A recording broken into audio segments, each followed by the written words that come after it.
fucking down!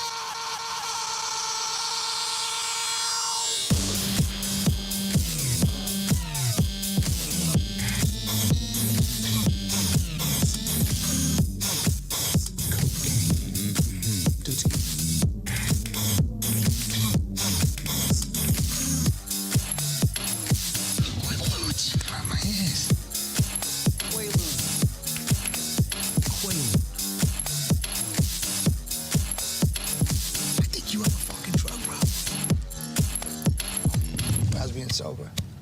Fucking sucks. Boring, right? So boring. I want to kill myself.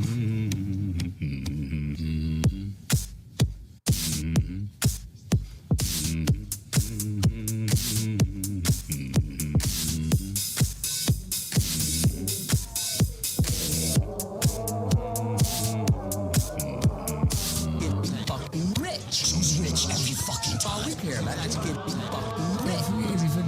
It's a wazi, it's a woozy, it's a fairy dust. It doesn't exist. It's never landed. It is no matter. It's not on the elemental chart. It's not fucking real.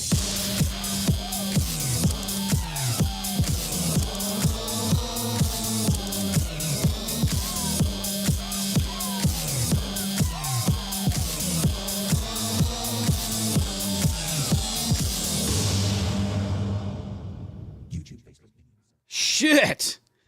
I feel like we're about to have a part 2 of yesterday. This stream I did yesterday when Yuga Freakin' Labs announced their purchase of Proof. Good morning, guys. Who's here right now? Cats, you're here with your massive drug problem. It's all right, guy. I get it. WX, good morning, sir.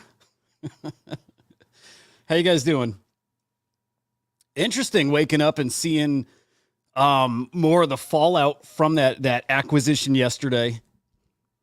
Man, people got strong takes one side or the other, and most of the takes are on one side. People, man, I'm shocked. People really hate that news, and I still think it's really good news. So yeah, we're going to continue that conversation today.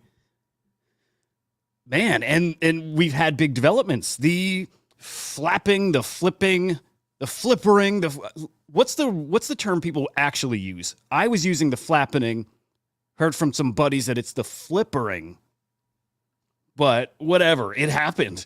I can't believe, I can believe it. We knew it was coming, but it came. Yesterday was our day. The flippering. Pudgy Penguins, now the face of NFTs, the most valuable, the most expensive PFP, just like Luca Net said a year ago. Fade Luca at your own peril. Love that, dude. Good morning, Edge. Good to see you, buddy. Well, okay, Cats, I know you don't. So, yeah, let's be fair here. Cats has no drug problem. It's just like my favorite line from that song because I've lived that with with Henry. And he's not here. Normally, I tell it to him. So somebody had to be told they have a drug problem this morning. He might be coming by. I think not. I think today maybe flying solo. I do want I hope Biggie pops up because as a Moonbirds holder and a holder who wasn't really happy with yesterday's news, I'd love to hear from the guy. All right, let me get situated here, run down the market, and then right into the Yuga Lab stuff. Cats, what do you think of that little video that scrolls in the background here? We need Biggie. Does that background look like cheesy? I asked yesterday, I don't know if you were here, but is that background cheesy or does that add a little something? I can't wait to get into that Sora application and start generating my own backgrounds and videos and stuff like that. Dude, something about AI speaks to me. I think I'm going to, we used to fuck around with Midjourney. I like it, man. I just didn't carve out time to actually stick with it. Sora's really interesting. Yes, dude. Yes, sir. We're all addicted. NFTs are our drug. Bring it. More. Mainline that shit. Did you guys see,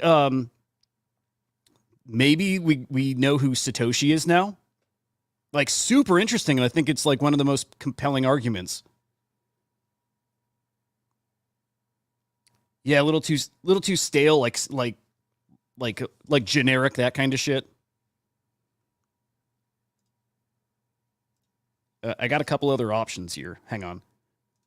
I got this one, which is like super pixelated, I think. And I got this one, which has nothing on the top, so not so great. I want animated behind me, but StreamYard doesn't support that yet, so can't. Once that comes, I'll be good, because I'm gonna have I want a room that's set up behind me that like has some animation to it. That'll be cool. Anyways, I'll leave the stale, stuffy shit for now. Yeah, okay. You know what? I need to find a good NFT video. Dude, I'd love to commission Hayda Rocket for something. He doesn't, like, he never does that. He never follows through. Like, he said yes a couple times to things and nothing happens. But let me find a good NFT that's got a good background and I can make that the background. Oh, dude, Sly. Do you want me to, good morning, by the way. Do you want me to start with that? Because it's just a quick thing. Yeah, let me start with the Satoshi thing, and then we'll get into the market. And the market will be quick, right? Just a quick overview. And then, I don't want to spoil it here. And then we'll get to the Yuga Lab story. Coffee, dude, that guy is who I want to copy. I love that look of him at a desk, right? And the coffee sitting there. Like, I've been trying with Midjourney to recreate something similar. Like, I want to be at a desk. I want you to see my desk here. Maybe I can get that today because I got a camera mount for my wall. So maybe I can get there, but I do want my desk here. I want to have my laptop in front of me. Like, I don't want this to feel like a news presentation. I want this to feel like I'm like at my desk doing stuff. So yeah. Cats, I'm going to be honest. I don't like that piece. I am glad to see some art over on Say, but I don't love that piece. I'm glad it's doing well for everybody in it. Okay, check this out, guys. I think this is super fucking interesting, and kind of everybody in the Bitcoin space is talking about it. I mean, it's all subjective, cats, right? If you love it, you love it, and it's fucking fantastic.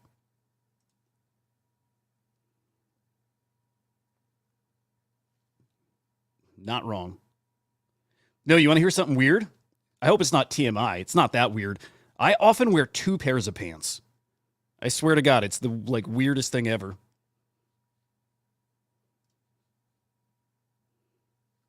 I shouldn't say often, but like, yeah, whatever. Anyway, hang on, what's this? Oh, okay. Hal Finney. Is Hal Finney Satoshi Nakamoto? Do you guys know who Hal Finney is?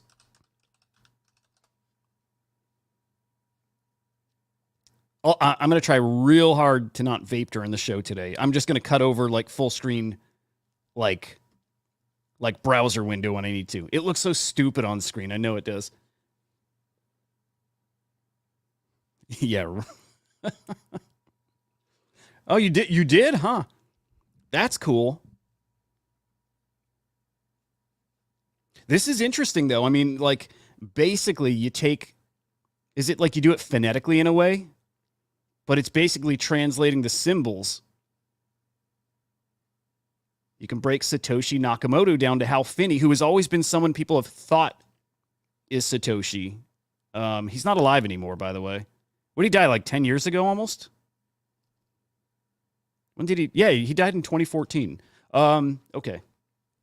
I actually need a history lesson here, but computer scientist, why, Sly, why was he always considered to be like one of the potential, like the potential Satoshi?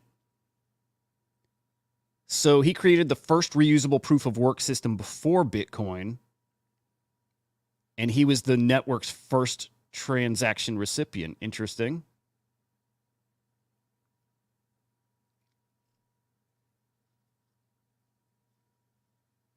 All right, so he was there at the start. What was his tie? Like, did people know? Was he working like a dev? Hang on. Yeah, gotcha. He received the first transaction. Yeah, yeah. Well, did he send it to himself? Like, do we know who the sender was?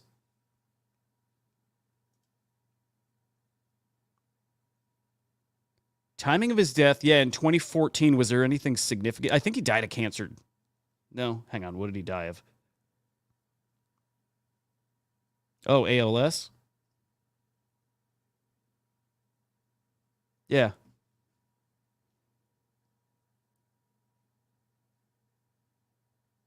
Okay, in the original group of devs, Satoshi sent it to Hal. Okay, so the Satoshi, the wallet that's known as Satoshi's, it went to Hal. So this is just like from the get-go probably having multiple wallets. Like a proper degen, his hot and cold. That's cool though. Honestly, like maybe you don't have to look into it too much. At the same time, there is a case going on in the UK. I can't remember the dude's name, but somebody else who's claimed always that he's Satoshi. But I would buy this. I would literally buy this argument because I don't know. It just kind of maybe makes sense. I don't think that's reading too much into it.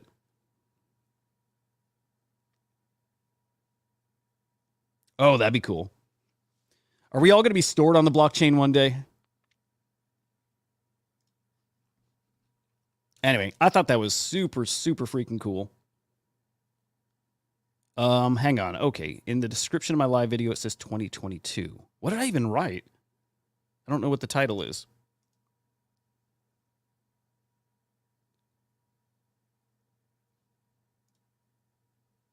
Sorry, I'm just peeking at Discord finally. No, I meant 2022. Yeah, 2022 Edge, by the way, that was like our peak market. 2021, it kind of started, but 2022 is when we saw like all-time highs, like crazy. It's like when Azuki came out and other like the other side stuff. Here, let's peek at that, and then we get right to the market. Right to the market. Okay, check it. Here, so like it started, but this was the all-time peak right here, like early 2022. So that's why I always say that what comes next puts 2022 to shame. What do you got? I mean, do you guys look at the market the same way? Like that 2022 was the biggest run? Because keep in mind, this is with wash trades pulled out. Right? So this number would probably be 3 times higher if we had the wash trade numbers in there. I might be talking about out my ass here too. I'm trying to remember if we pulled the wash trade data from all the way back then. I think we did. Hang on. One more check and then market. Okay, yeah, we did. Yeah, look at that. 27 billion in wash sales. So like that's not even included in those numbers. So yeah, I always say 2022 is our peak, and that's what I think we can beat. We're off to a damn good start this year. Yes, Craig Wright. That's the guy in the UK who is saying he's Satoshi. Okay, Edge, we joined right around the same time, and that was definitely the start. Tell me, Edge, right now feels like that, doesn't it? Like there's excitement. You have a feeling something's coming that's going to be much bigger. It feels like 2021. It really, to me, it does. All right. Full screen. This sucks. We were in the green this morning. Actually matters very little, but the forecast 500 measuring the value of the NFT market. And this is cross-chain, by the way. Down on the red this morning, 0.46%. I have a feeling if we look at crypto, we're probably pretty flat there. I use the index to help kind of gauge that. But a lot of people selling NFTs at a loss too, so that may be driving the index down as well. Let me check crypto prices. That kind of matters. Yeah, actually down. I'll tell you what, the NFT index really does go hand in hand with crypto prices. It does. Yeah, crypto's down pretty big this morning. Yeah, I mean, if crypto prices go up, the only way to offset that in the NFT market is, I mean, kind of lowering prices. So yeah, when you see things go up, I mean, it's very much tied to crypto. People keep their NFTs listed at the same price, but it's worth more because crypto went up. Kind of that simple. Yesterday, almost $40 million in cross-chain NFT sales. Unique sellers down, unique buyers up, total transactions up. Yesterday was a very active day. I can't say all of that's Yuga Labs related in proof, but that certainly was a big part of it. And trade profits back in the positive for a brief period of time. Really interesting. Three of the past 4 days have been in the negative. And this day too, I think I want to poke through some sales today because we're already starting in negative for trade profits here. I want to see if people are dumping their apes, and I suspect they are because we saw the flippering. I think people are really exiting the Yuga community, and I think they're losing as they exit. Here's your top 10. We have Pandora still at the top, and they have been at the top now for probably a week and a half, followed by the Moonbirds, Pudgy Penguins, Mad Lads, the General Ordinals Collection, Bored Ape Yacht Club, D-Market, Transdimensional Fox Federation, CryptoPunks moving, Lil Pudgies, and Gods Unchained. Here's Proof Collective right there at 12.2. Yeah, a lot of sales in that collection. That's an interesting one right there. It really is. I would love to have a ticket to art in the Yuga ecosystem. Now, that pass is kind of expired, right? Like, they've satisfied their roadmap for that. But I think there's a lot of expectations that they're going to do, maybe pass 2. And I'm sure if you were a holder of 1, you are... Oh, hey, Biggie's here. Hang on. I'm sure if you are a holder here of pass 1, you're going to get access. Yeah. Biggie, if you're watching, I'm going to send you an invite. I think you're in a different, like last week's or something like that. It's a new link every time. I should change that. Okay.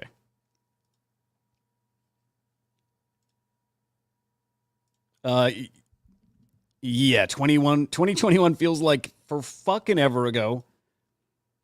And Yuga's going to be just fine. It's just impossible to please people. It's fucking impossible. But Biggie, I almost got you here. Hang on.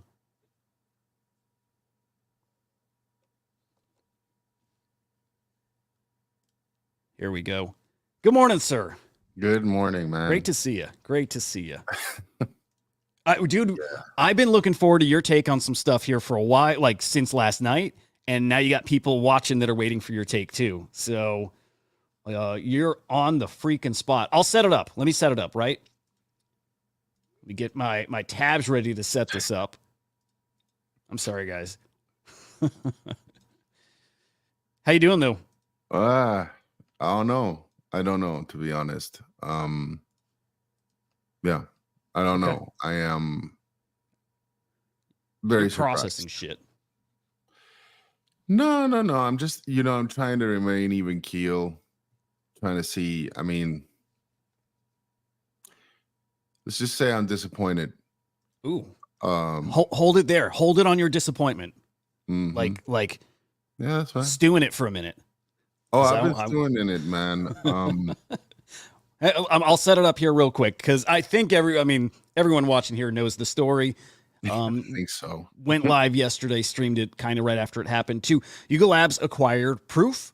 That includes Moonbirds, Mythics, Oddities, and Grails. They've acquired it all. Proof, as you know it, may exist as a name, but under Yuga Labs umbrella now.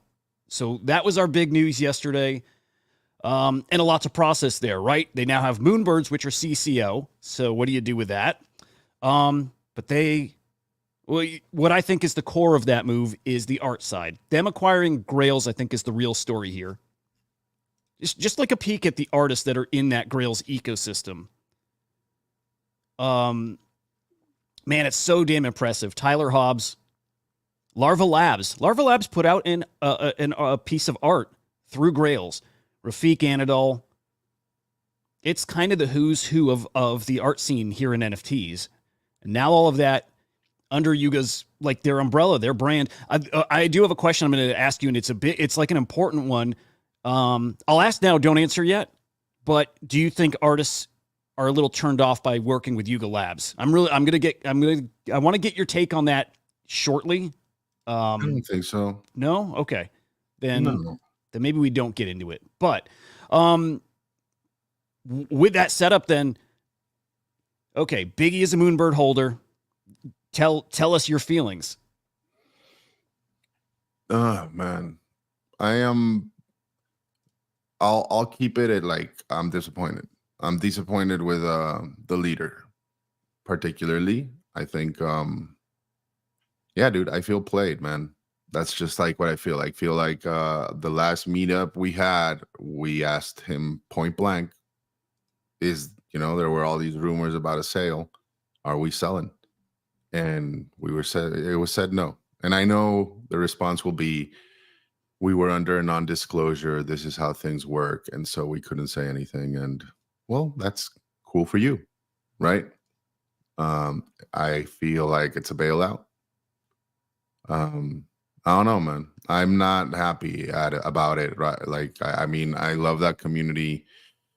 I love a lot of the people and the team there, but I don't know, man. I feel like a leper.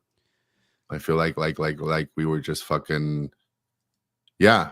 I don't know, man. I honestly misjudged the man. I thought he had a lot more tenacity, more grit in him, and I was wrong. And like honestly, it's like a really tough pill to swallow. I mean, when it comes to postulating on what comes down the pipe, what happens,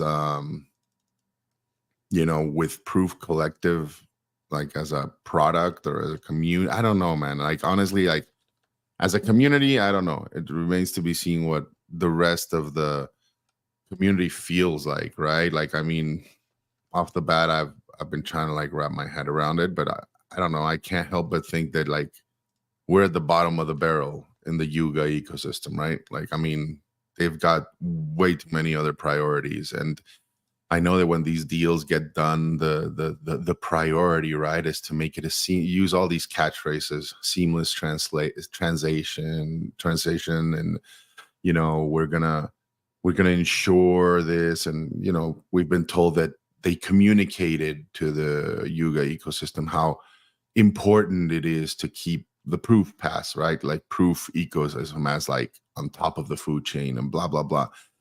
And I feel like when these deals are made, a lot of promises are made that are quickly reversed, broken, and put aside, right? Like that's just, to me, it's just corporate speak. That's how I feel like it's a bailout, right? Like it's a great way for VCs to write off whatever mishaps happened at Proof. It's a great way to just put them in the books of Yuga. And I think Yuga in that sense has definitely, I mean, dude, Eli's an amazing curator. So I think, when it comes to having that access to fine art, as long as they're able to continue shipping it out and providing value, that I think they've got something there like of value, right? Like I think for some of the team members that are going over there, it's a great opportunity to like stretch their wings and have access to more resources. All of that is like I can see, and it's like, oh great. And like I can, from a businessman's perspective, I can see the positives and the reason why it was done, right? To me, it's the way it was done. It's this guy, like, yeah, man, I feel lied to, dude. Like, This is more about Kevin Rose. 100%. So this is more about Kevin Rose than it is like the future potential here with Yuga Labs. Well, it is, man. But at the same time, you need to understand, well, at least personally for me, like yeah, man, I feel like I stood up for that guy for a lot of times, for a lot of criticisms, right? I always saw him as somebody that's like a seasoned entrepreneur, builder, investor, somebody that's got experience, somebody that's got thick skin, right? And like would not let FUD or some foul weather deter him from his goal. And I was fucking wrong about that, right? Isn't it interesting, right? Because we have all these NFT collections. Like we try to be smart with who we're giving our money to. So we try to stay away from anonymous teams. We try to stay away from people with a bad track record. And then when you make a big bet on someone, like you said, the way you described him, you make a bet on him because he's the opposite of all those things. Buddha, and he's the one who lets you down. That's my biggest NFT bet I've ever made. That was like the no-brainer to me, right? um, based on that past, based on, you know, following him for years, based on so many things. Like, I mean, that was precisely my thesis, right? And in the thick of it and in the height of the proof passes, you know, shit, I could have fucking sold it for a house, man. There were so many people that fucking did so, right? Yep. But I held on to it because I trusted that it would provide much more value than the instant pump that everybody experienced, right? That it would be this long-term project where you'd be able to network and develop you know, maybe like a professional I don't know, man. Like I just it's fucking wild, man. Like I cannot wrap my head around it, and I refuse to become one of these, you know, disgruntled ex-holders. Nobody put a gun to my head. I own my fucking wins and my losses, dude. And this is a fucking L for me, man. Like a big Well, one. Like, an you know, L like because, well, is it an L because it doesn't live up to the potential of what you saw in like Proof's ecosystem? But do you see this as like a potential big W now that it's out of Kevin Rose's hand? The guy who clearly is not cut out for it and can't do those things that you wanted, like the that beautiful vision you had of what this could be. Well, it never could have been. He's not the guy. Is that possible through Yuga Labs now? I don't know, man. I've never been part of the Yuga Lab ecosystem, right? Like I've always cheered them on. I want them to do well. Obviously now I have to fucking become acquainted, right? And like I kind of have, right, through Q and GIF. I'm very well aware of the many criticisms, right, out there towards Yuga. I also am aware that it's the behemoth in the space, right? I mean, out of the many behemoths that you could have joined, like if there's many even, but like I think, yeah, I mean, you couldn't, being in the company of apes and punks are like there's worse company that you could be in, right? Absolutely. Having said, huh? Well, do you have any insight into NFT stats, Sam? Has he made any comments anywhere? Well, he just basically said he's moving on. He made an announcement last night. You know, just cheering on the team, blah blah blah. He's moving on as in not going to be a part of this? Well, no, yeah, not going to be a part of it. Wow. And yeah, and I Holy don't know. Shit. I don't know what he's going to do, man. Oh god, dude, I was so looking forward to seeing NFT Stats as the director of research at Yuga Labs. Just like they brought in OX Quit, and they get the best of the best from the community. Like this is a missed opportunity on Yuga Labs' part, because like one of their biggest issues is people feeling they are disconnected from the community. They're not bringing in their biggest gaming asset holders to be on their gaming council. But you bring the best guys of the community into the team, it changes that narrative. And I wonder if he's just not interested, or if they didn't offer him, if they didn't see the opportunity. Man, having Stats there as your guy, like almost the face of. I'm sure they must have asked and had that. Honestly, I don't blame Stats either. I think, I don't know, man. There's something, some people, if I just wanted to be an investor, Huda, if like all I cared about was flipping and making money, and then I just stay in tokens. And honestly, that's something that's going through my head right now 1,000 times. It's like, like part of me wants to say fuck NFTs, right? Wow. But part of me, yeah, dude, like the reason I am part of NFTs, the reason why I love this space so much is part of, like, I think if you get into them, there's gotta be more than just the money making part, right? Like and you can call it the art, you can call it the community. I think community is a huge part of it. It's still, a bastardized word that everybody throws around, like half-heartedly. Community. Yeah. We used to shout that out just like a bunch of fucking idiots. Because... And at the same time, like, I think, I don't know, to me, this just proves like at least we weren't a priority in this fucking deal. Like the whole, you as in Moonbird holders, Proof, Moonbirds, Mythics, fucking everybody involved. I know we get to hear that this is the best thing that could have been for the community, but I don't think we were top of mind at all. And Well, when I'm thinking about, like, when I'm saying that, I'm distinctly and uniquely and solely isolating this to Cairo. I you know, like everybody else, I mean, what's their choice, right? I mean, fine, add Justin in there as a co-founder, but I mean, what are you gonna do, right? Like, But most, Biggie, most not of the team didn't know either, right? Like, so this was 100% the leader's decision, the leader's actions, and the leader.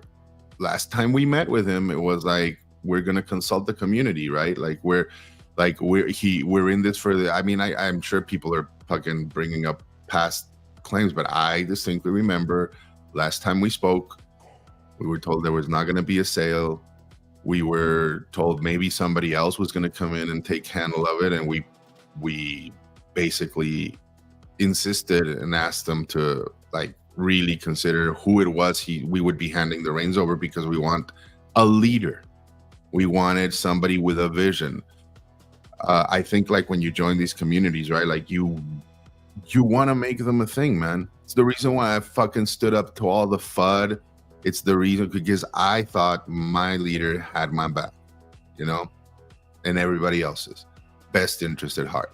Like, we were gonna fight through it and come out the other side victorious. We had a mission. We were gonna do anything, and then he lied to us and fucking sold us in these back talks, like just distressed assets.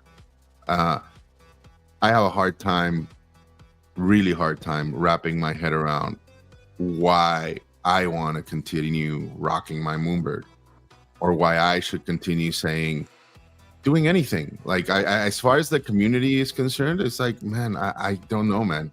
At the moment, at least, it just hurts too much to be a part of it, and I don't know what I'm gonna do, man. Like, because obviously I have to put on my investor hat there, right? And it's like, take the L. And I was thinking about it yesterday, and obviously prices come down a little bit from some of the assets, and it's not an easy L to tell, but to take, and especially right now when there's so many unknowns, right? Like, on what you know, you can definitely. I'm not poo-pooing Yuga's capabilities or what they plan on doing with these assets, right? Or what type of value they Man, plan to. I just know think that we're not priority. Like, I don't care. Well, I think you are now. Announce. I think you are now. Like a few points, like where you mentioned that the community wasn't, you know, what was driving the decision making. In a way, it did feel like he's just looking for an out for fucking sure. Like, he's just not cut out for Web3. Some of the best builders I've met in the space, behind the scenes that nobody knows, left the space because they also are not cut out for Web3. It's a different beast. But I might argue that him selling it is the best thing for the community. It is done with the community in mind. Him knowing he can't deliver the things he said. Him getting out, especially if I understood him getting out as being something probably positive towards the community, you know. But that's the thing, Huda. Like, we had that meetup and we asked them, and we were all kind of on board with it, right? We're like, yeah, like, fucking, if you can't hack it, if it's too much for you, if ketamine is your thing now, like, fucking go on. Like, just make sure you hand us, like whoever you come in with, your vast fucking network and people that, you know, like, bring in a fucking Luka Next, bring in a fucking, you know, Alexis Ohanian. I don't know, man. LeBron James. I don't care. Like somebody, a leader, right? Like a leader, somebody that's, dude, that's the part I'm fucking having a hard time coming to terms with, you know. But no, like he said, and he literally like we hung up on that call, and like I think he like went into the Moonbirds, or I don't know, Twitter or something, but he was like, dude, fall 7 times, get up 8, and I'm gonna be here, and this is my baby. Oh wow, I didn't know he would make comments like that. No, dude, like, oh, that's fucked up. That's the issue, man, right? Like, it's like you're told I'm the leader, like, no, I'm not going anywhere, and then all of a sudden it's like, see ya. I made this deal and I couldn't talk about it because of confidentiality. I fucking look, I'm really trying hard here because I'm not, I refuse. know. I'm not gonna be that motherfucker, dude. I will not be that. I'm not gonna turn to fucking JJ or whoever else is gonna be out there fudding the living shit out of this. I'm not. But I'm really disappointed. I am tremendously disappointed, dude. I really felt I was, I was backing, I was standing shoulder to shoulder with somebody with way more grit and tenacity than I fucking believe, dude. Honestly, and I've spoken with him IRL. I've shaken his hand. Dude, completely caught off guard. I did not expect this, and so obviously I'm a little bit perturbed about it, and kind of at a loss in how I'm going to play this and what I'm going to do. Because, like I said, like it was it continues to be the biggest NFT bet I've ever made, probably will ever make. I don't see myself, even if I ever do feel this level of conviction, going in as hard into anything ever again after this. Wow. You had some serious bags. Yeah, dude. Damn. Yeah. And again, like, I'm a big boy. Like, I can handle it. It is what it fucking is, right? Like, they tell you, don't go in with money you can't afford to lose. Well, yeah, I feel like I did that. Having said that, I did. Like, to me, this was a fucking no-brainer. Right. This was as, I don't know. And all I see is that, dude, anybody that you end up putting up on pedestals just keeps fucking disappointing me. So maybe not put people on pedestals anymore, right? Hey, the biggest can fall. We've now seen that with the OpenSea. We've been watching that over the past year with Yuga Labs. We absolutely saw it with Moonverge. Sure. Nobody's too big to fail. I wish he would have just, I don't know, the way it was done again. And I shouldn't act surprised, I guess, because it's been done many a times before, right? CCO, all these other things. Why am I surprised that he said one thing and did another yet again? A guy like that, can he come back? Can he have a comeback story in this space? I don't give a fuck what he does. I'm done. Like, does the community feel like you? I don't care. I don't care. Are you talking to people though? Like, are you talking to other Moonbird holders? Man, you're the dude. No, man. No, I'm trying to, like, honestly, I'm here because of you, dude. Like, this is a commitment I made with you. Also, it helps me process it with, like, friends that are a little not unbiased. I'm sure. I don't know, man. Like, I don't want to know. I like, eventually I will reach out to some of my favorite community members and talk with them. I have, like, small little sentences here and there, but I'm trying to stay away from it. I mean, obviously I saw some of the toxicity yesterday. I got into a couple of spaces, and then honestly, like, to me right now, I'm just having a coming to Jesus moment in the sense of, like, how do I want to play my future in Web3? Mm-hmm. Like, honestly, it's like, you were very tied to this community. Like, that was your home. This was my home, my community, and it was also, I guess, like, my it's like my fucking brand, bro. It's it's my fucking Moonbird. And now I'm supposed to walk around with that fucking thing, staring it in the face, knowing that this dude, like, did me that way. Yeah, it feels tainted, right? That's the part where I can't, for the life of me, understand why somebody would want to fucking rock a Moonbird. Dude, what an interesting thought. Like, you try to pick an identity, you pick a digital, character that represents you. It's the only NFT I've ever rocked. Yeah. I didn't rock one before. And right now, trust me, my head is not going at, like, oh, do I want to rock? What do I want to in my bags? Let me go. There's probably nothing, right? This was it. No, nothing. I don't. No. Like, I mean, yeah, you could. I have some cool PFPs and communities and things that I'm a part of, but at this moment, like, I want to tie myself to shit. Right. Yeah.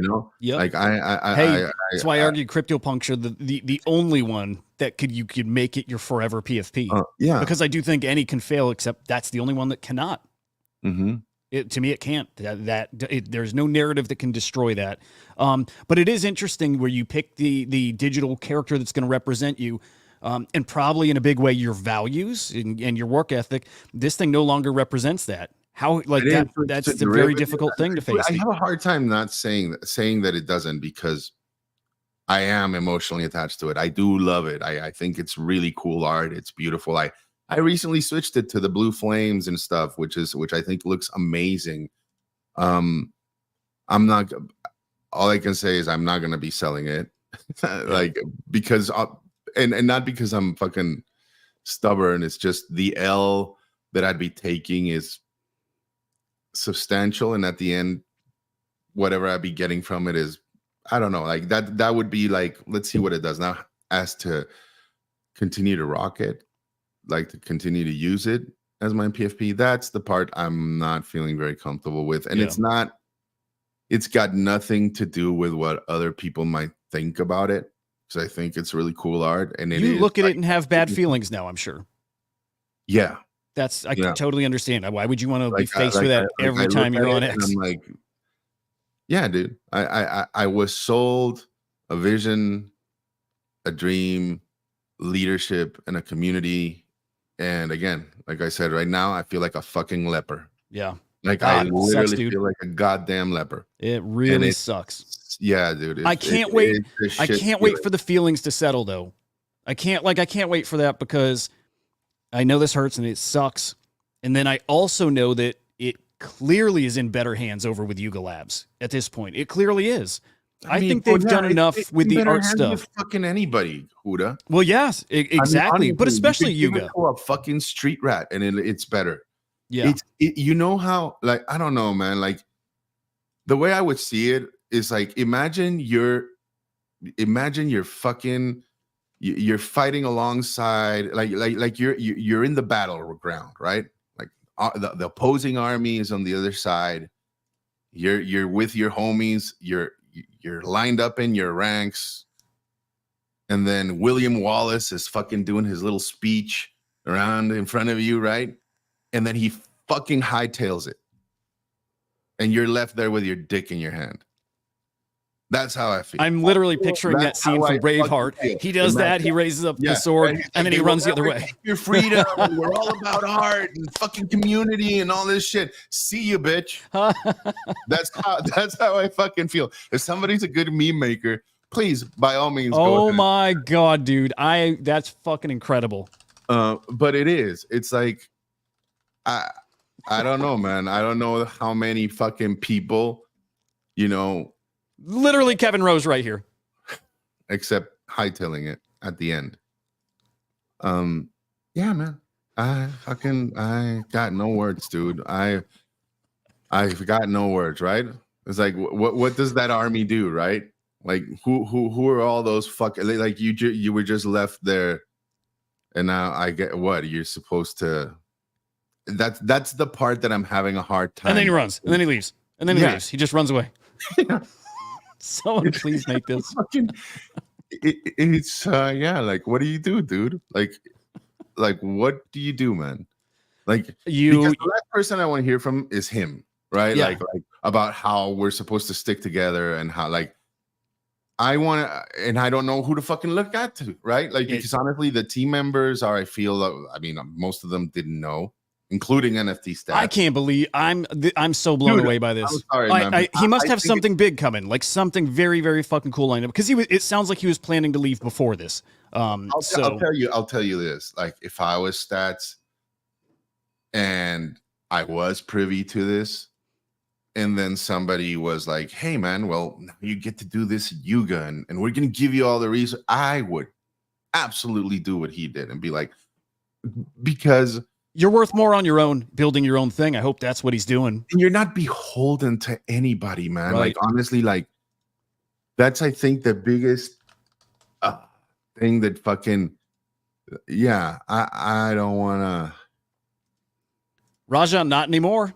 It's breaking news. Hang on. Breaking news. The Bored Ape Yacht Club. I say that name so fucking wrong. Again? They flipped the Pudgy Penguins. Well, we're gonna be going back and forth with this for a while, I imagine. Yuga Labs is back. Bored Apes are back. They're up by 0.05 ETH right now. You had a some nice run, oil Pudgy on Penguins, that, but and they it's were like, over. we can't have that. Went and swept the fucking floor. Oh, I love this. This is going to be fun. I'm excited for art under Yuga Labs. Just again, because everything you said about Kevin Rose. I think that like obviously Yuga Labs has wanted to have their foot in that sector for a while, right? You see it right there. With punks, they try to do it with their ordinals and Figgy, and you know, again, yeah. I think in much better hands. If I'm Yuga, if I'm happy, dude. I just got a great deal. I got a cool, amazing team. Honestly, like Felix is great. Fucking Eli is amazing. Honestly, like from the Yuga side perspective, I understand, and I do understand apes and punks and everybody else saying like, well, shit, you know, right. You just brought in, what is it, like fucking 20K plus 10, it's like 30K new assets into the fold. Well, how do you think the Bored Ape, because the Bored Ape sentiment, it's so interesting hearing the Moonbird side, very unhappy. The Yuga Labs side, everything I've seen out there on X is they are equally unhappy. They feel very ignored, which I think is fucking crazy. Like those guys got like just showered on with rewards and gifts, and like we're not talking little gifts. A lot of them like $100,000 plus. Like shut the fuck up. Holy, like it's true, but I mean they are the, what is it? They're the, I guess like apes would be the proof collective aspect of Yuga, supposedly the top dogs, and so I don't know, man. I've never been an ape. I can't speak to the side of the Yuga too eloquently, although I can understand that it's like, damn, like that's a heck of a huge ecosystem to manage,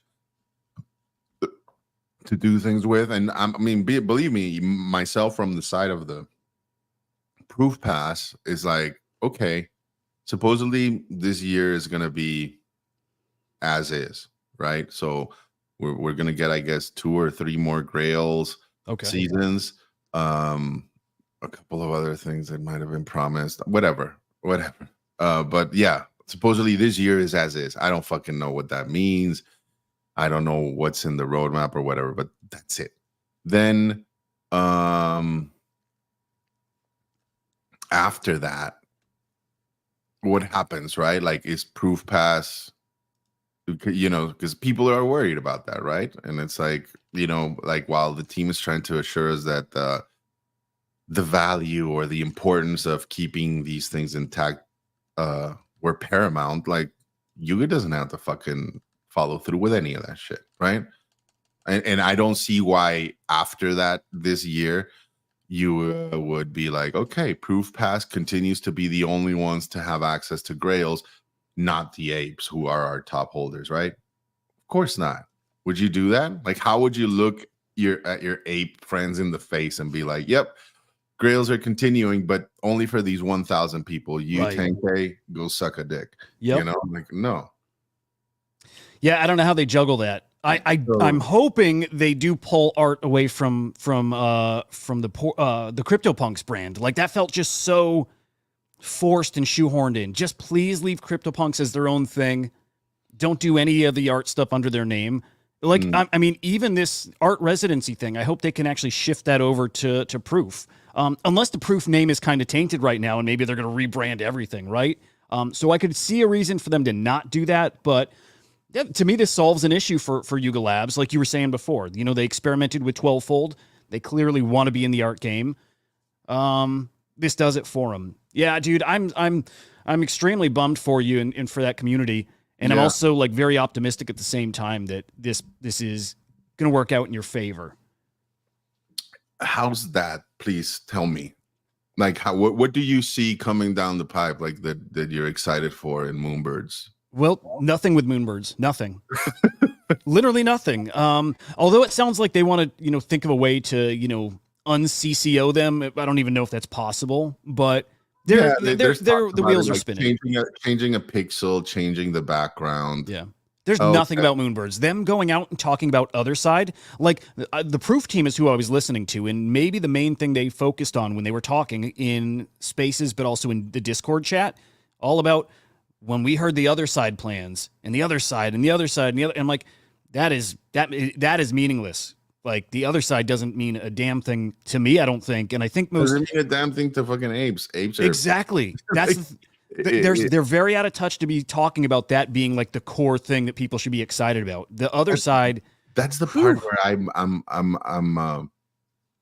I'm concerned about, right? Where it's like these two communities are gonna come to. What are you talking about, man? Like the only people that won to me in this whole thing is the VCs and the team members who actually take a salary from either of these teams, because they're gonna have play money to try things and do other stuff. How awesome.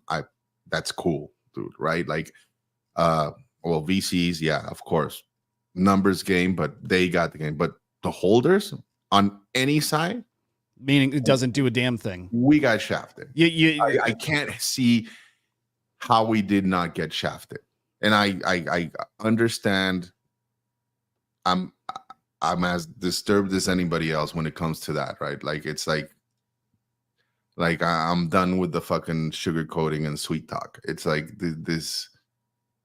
I do not see how this is gonna drive. I don't have the trust, dude. Right. I just do not have the trust, dude, and that's the problem. Like my trust was in my trust was in the Proof name brand attracting big artists. That's the only thing. And the team, but like we've always said it, Buddha, also the fucking leader.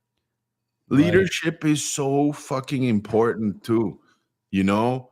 And yeah, I just gave you that little William Wallace analogy, but that was I someone needs to meme that immediately. I got to learn how to do that because I would love it. For great take from Rajan here.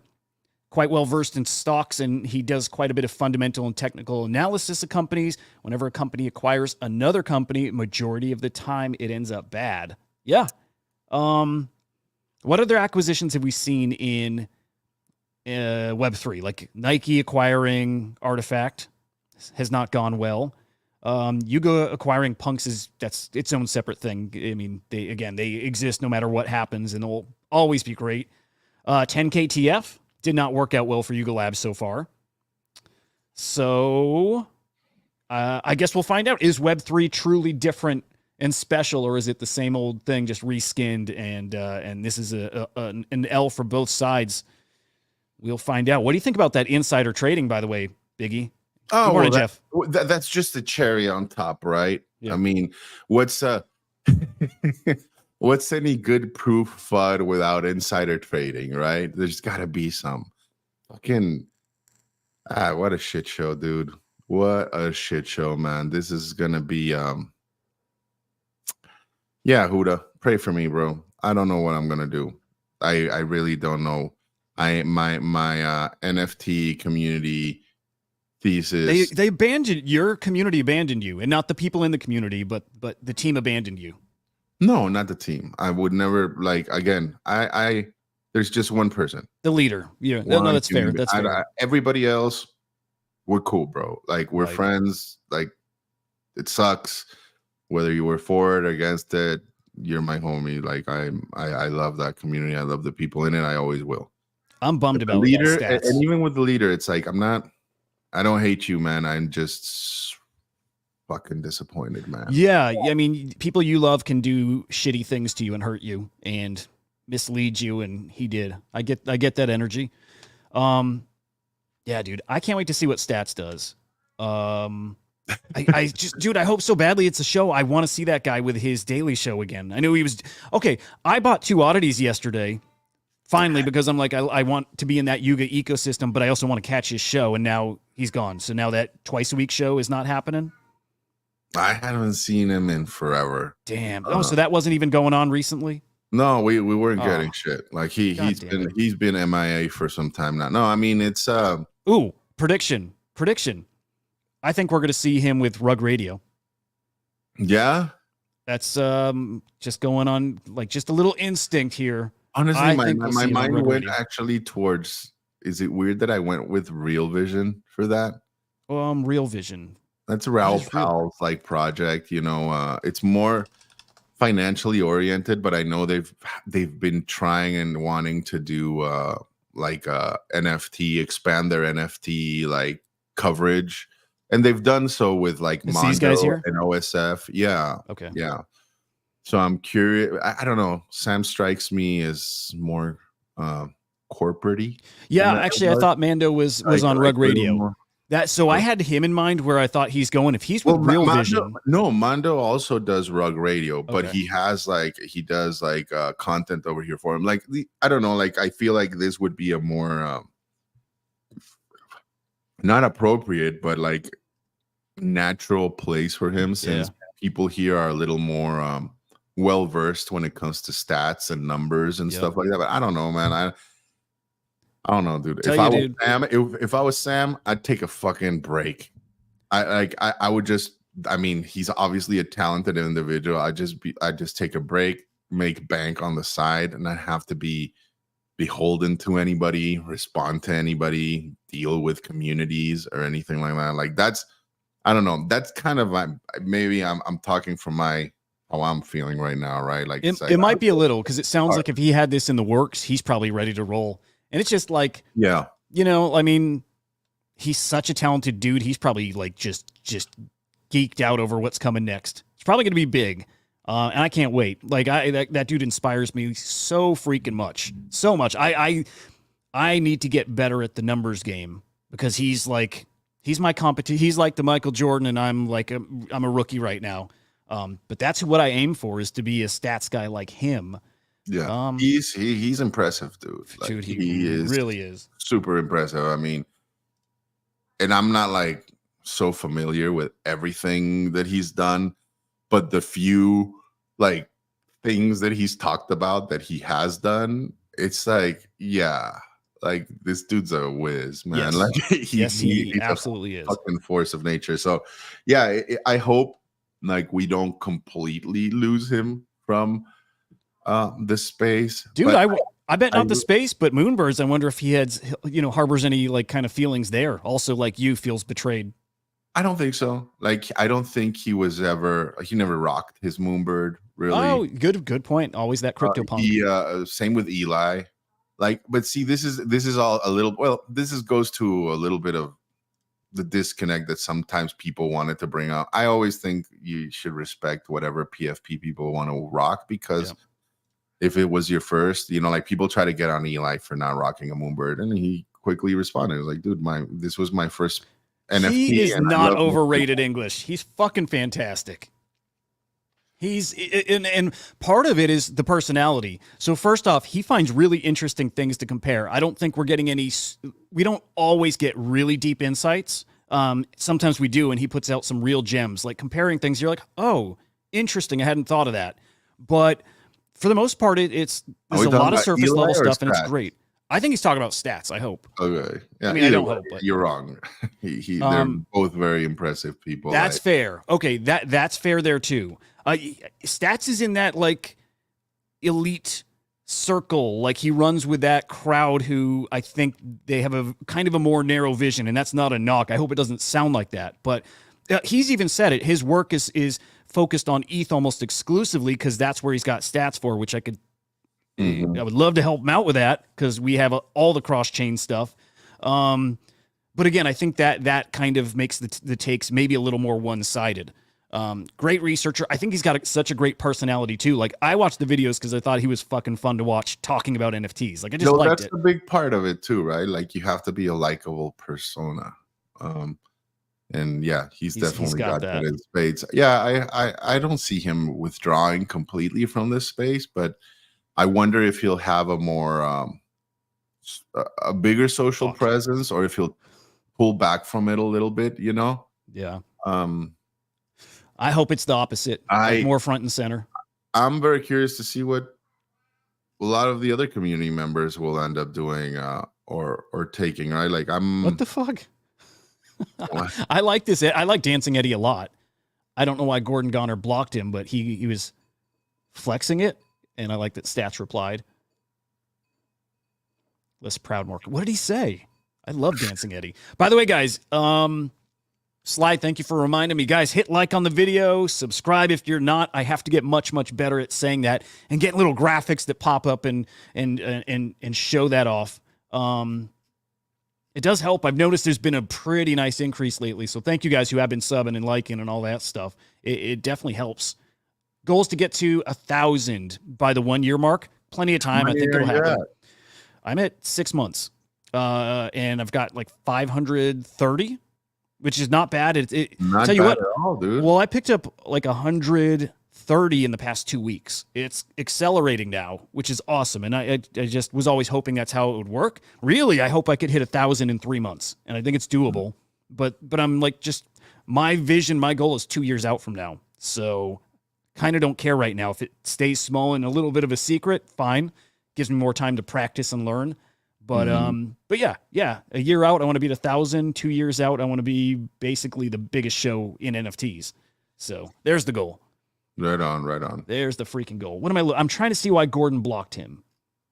Not that it matters too much, but I like it. I mean, can you blame him? It's all this shit that's going on in social media, man, right? Like these things happen, and I think like the leaders are usually the ones that are lambasted with all kinds of questions and you fucked up, and I don't even want to know, you know.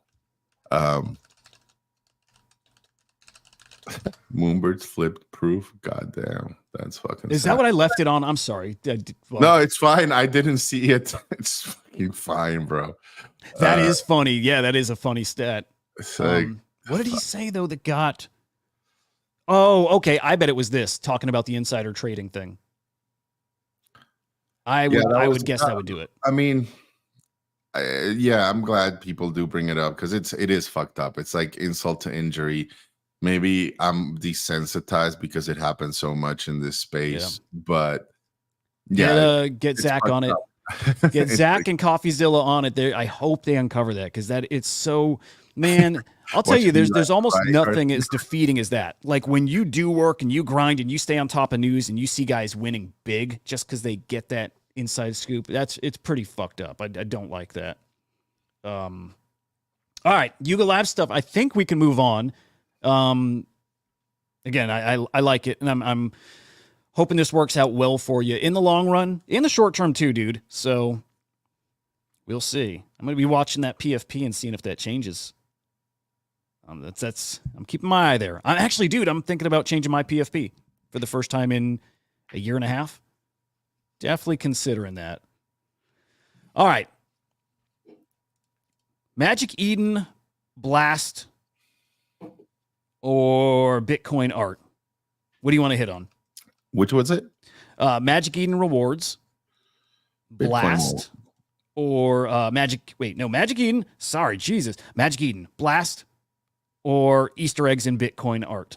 Easter eggs and Bitcoin art. I had enough of Ponzi's already. Hell yeah. The other All two right. are fucking more tokenomics and Ponzi's than anything, in my opinion.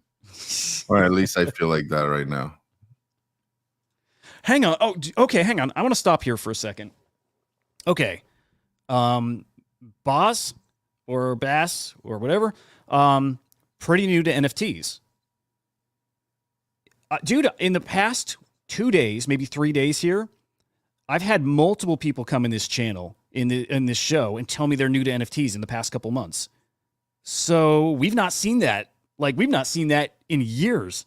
I feel like, right? Of course, you get people that trickle in, but multiple, like 3, 4, 5 people that have said that they're new and they're learning, and they're actually learning of it through.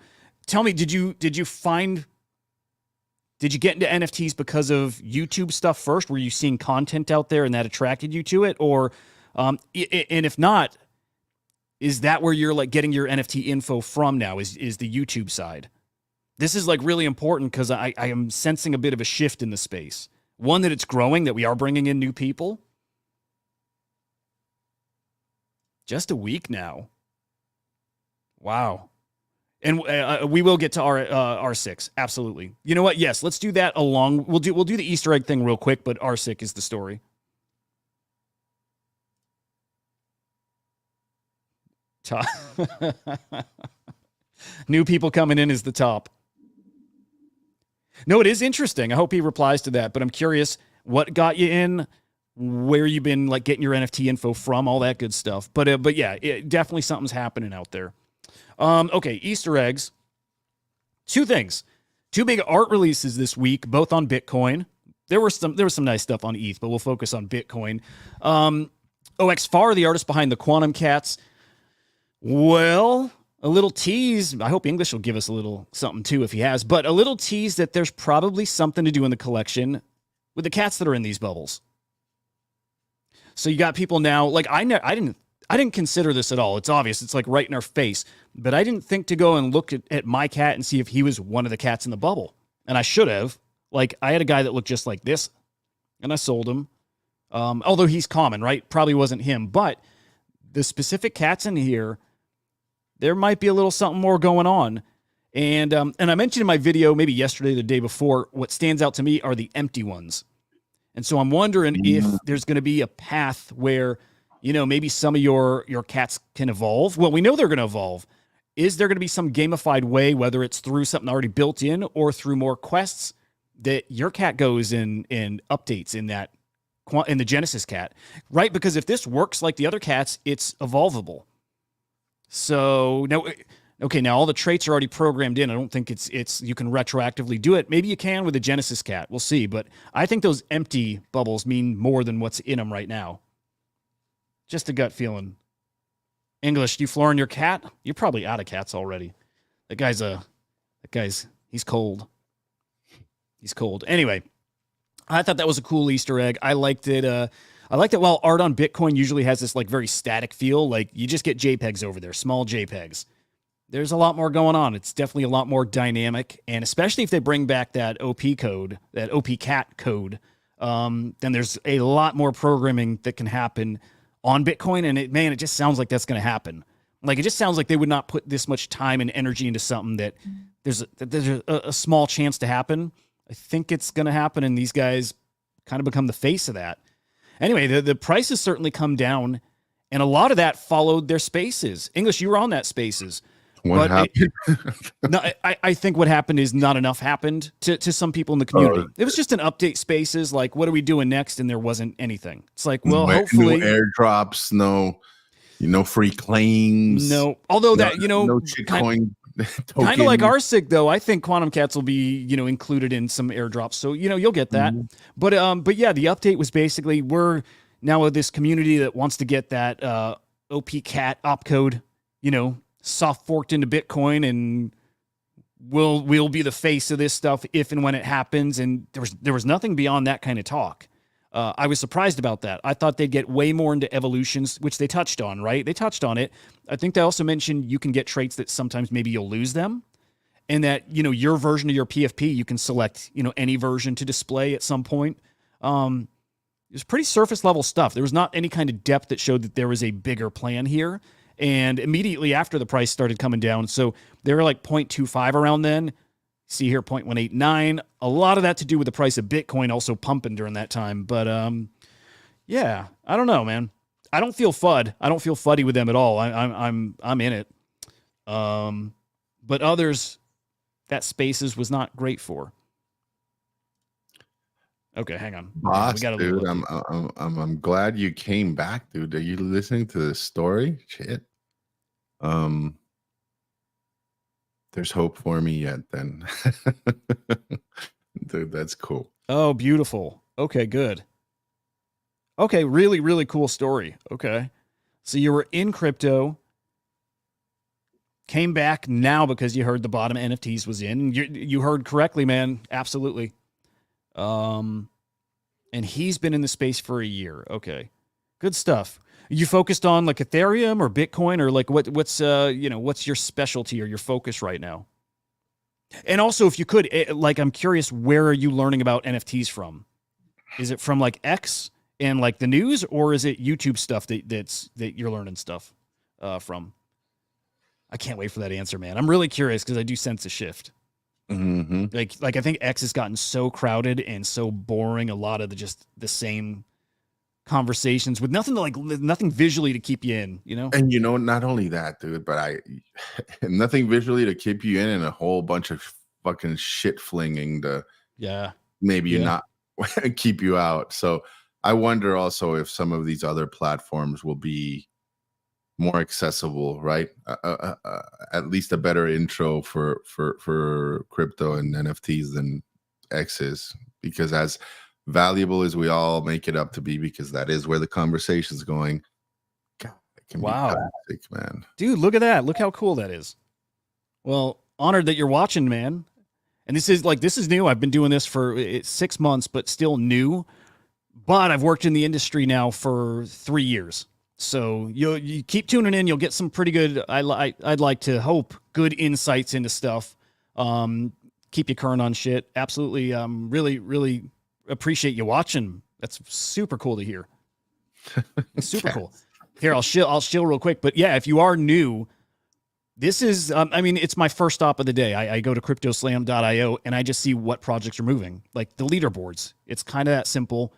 It is multi-chain, has been for years. Yeah. In case you weren't aware, now you're aware. Cryptoslam.io. Okay, next, Easter egg. Damn, that's such a cool story, though, man. Like, that makes me very, very excited. I hope somebody's got some more info about these PNGS pings, but it's a bot, right? Yeah, for BRC20s, right? Yeah. I'm pretty scattered right here. I'm just going to show 10K of them, right? Yeah, so I think just about. So everybody's going to be botting each other on. This is ridiculous. Yeah. I wonder how that'll go. Honestly, guys, dude, I have such a hard time with ordinal sometimes, man. Seriously. Oh, good shit. Okay, so then he also found Web3 through here. That's awesome. That's super cool. I don't get a ton of feedback out there, so like hearing this shit is so cool. Yeah. Okay, Soul and Thanks for Say. stopping by too, dude. Yeah. Oh god, I can't wait to get to English's comment here. Which WX, I love that you're here, man. Appreciate it. English, fuck, I'm selling my ETH. He sees the new people in. Dude, trolling. Thinks it's the top. Top of the troll morning too, yes, sir. Yep. And guys, if you don't have a home yet, Discord wise, community wise, I am definitely thinking of the best way to like open mine up for this people in this channel here. So probably really soon, knowing there's enough new people out there, I probably in the next few days, I'm going to find a way to open it up to you guys. It's private. Like it's not like anybody can join. It's just my buddies, but, what would you call it? I think it stays the same. We're always the non-fungible idiots. We're just going to invite people like that are from inside NFTs and, just find a way to fold it all in. How many people are in the idiots on the Discord? Couple hundred. And as far as active, that's what I was going to say. It's like 20%, not even 10. Probably not. Yeah. I bet there's like 50 active people, which has been like, I love it too. Cause it's just a friend group, which that should be the group then. Yeah. Call it the super idiots. Yeah. I love it. Okay. Easter eggs in this collection too. I'll do this one quick, but Floriforms by Harto. Okay, 10K gen art collection. I think it's the first like long form generative art collection on Bitcoin. Might be wrong, but I think it is. And in the processor, I should say, after the mint, some people were going through the collection and realized there's some duplicates in here. A lot of duplicates. You know this, right, Biggie? Mm-hmm. Yeah. Okay. Twinsies. Yeah, twinsies. There's even some triplets and so a lot of fun around that. There's even a pair of four, quint, whatever. Okay, turns out by design, okay? So there is somehow, some way going to be a path for maybe some of these to evolve. The artist said like maybe through kissing. Like this was released on Valentine's Day, so just fitting in the theme. Okay, now there are 5 monochrome outputs that did not go to anyone. These are held by the team, by Harto himself. And there's some kind of link between this and those twins and triplets and all that. The evolution is somehow tied to each other. So I wonder if you need to evolve your piece and you get one of these 5, right? Or if the pieces themselves are actually going to change. But that was a cool little Easter egg in there. And again, I just love that Bitcoin is a little more dynamic than I thought at first. And I think that's because of changes to the protocol that have happened over the past year. Recursive stuff, the parent-child inscriptions, like slowly but surely, actually quickly, the Bitcoin is building out their infrastructure. It's really impressive, actually. Let's do RSIC. And by no means am I an expert on this, other than I know for fucking sure I missed out on it. Never got any. I'm actually salty about that. All the airdrops, like I get none of it. Is it me or has it come down in price substantially? It's come down in price, and there's a good reason. So yeah, they've definitely come down. A lot of that because Casey Rodemore announced that he's going to be inscribing the first 10 or first 9 runes, right? So these guys wanted to be first because they were kind of out there first building. And that killed their value, knowing that there's a chance all that work, they're not going to be the first.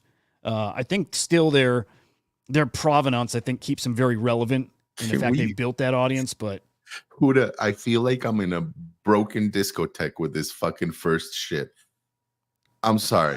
Yeah, all you fucking Bitcoin people out there, can you stop with this first bullshit?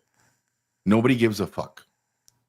Like, aside from like the first 1,000, maybe, like nobody gives a shit when even this those crap was inscribed. Like, you gotta actually have a community. Like, you really need an actual conversation, a narrative, a vision. Can't keep fucking talking about who inscribed first forever, dude. It's boring. It sucks. Well, luckily these guys are the first. They're like the first mineable RSIC, but I'm with you. I know. Dude, come on, man. Like, in the end, like, really, that's gonna be the it doesn't matter, does it? Like, dude, you gotta buy. I see somebody, right? Like, what is it? The art collector, that famous piece. It's not Klimt. Who is it? But like, you know, just sitting there in front of them was like, this was first. That's a kind of like asking somebody and like write me a term paper or an art paper on like why this fucking piece is so important. Well, you know, it's first. It's one of the first historic. Fucking yeah, like that's all. Really, man, like it's. Rajan, I gotta know, how does somebody project market cap of something? Are there numbers out there to work with? And I'm sure because people have been mining a supply, right? So there are some numbers. People have acquired or accumulated a certain amount of like theoretical runes. Is that what's going on here?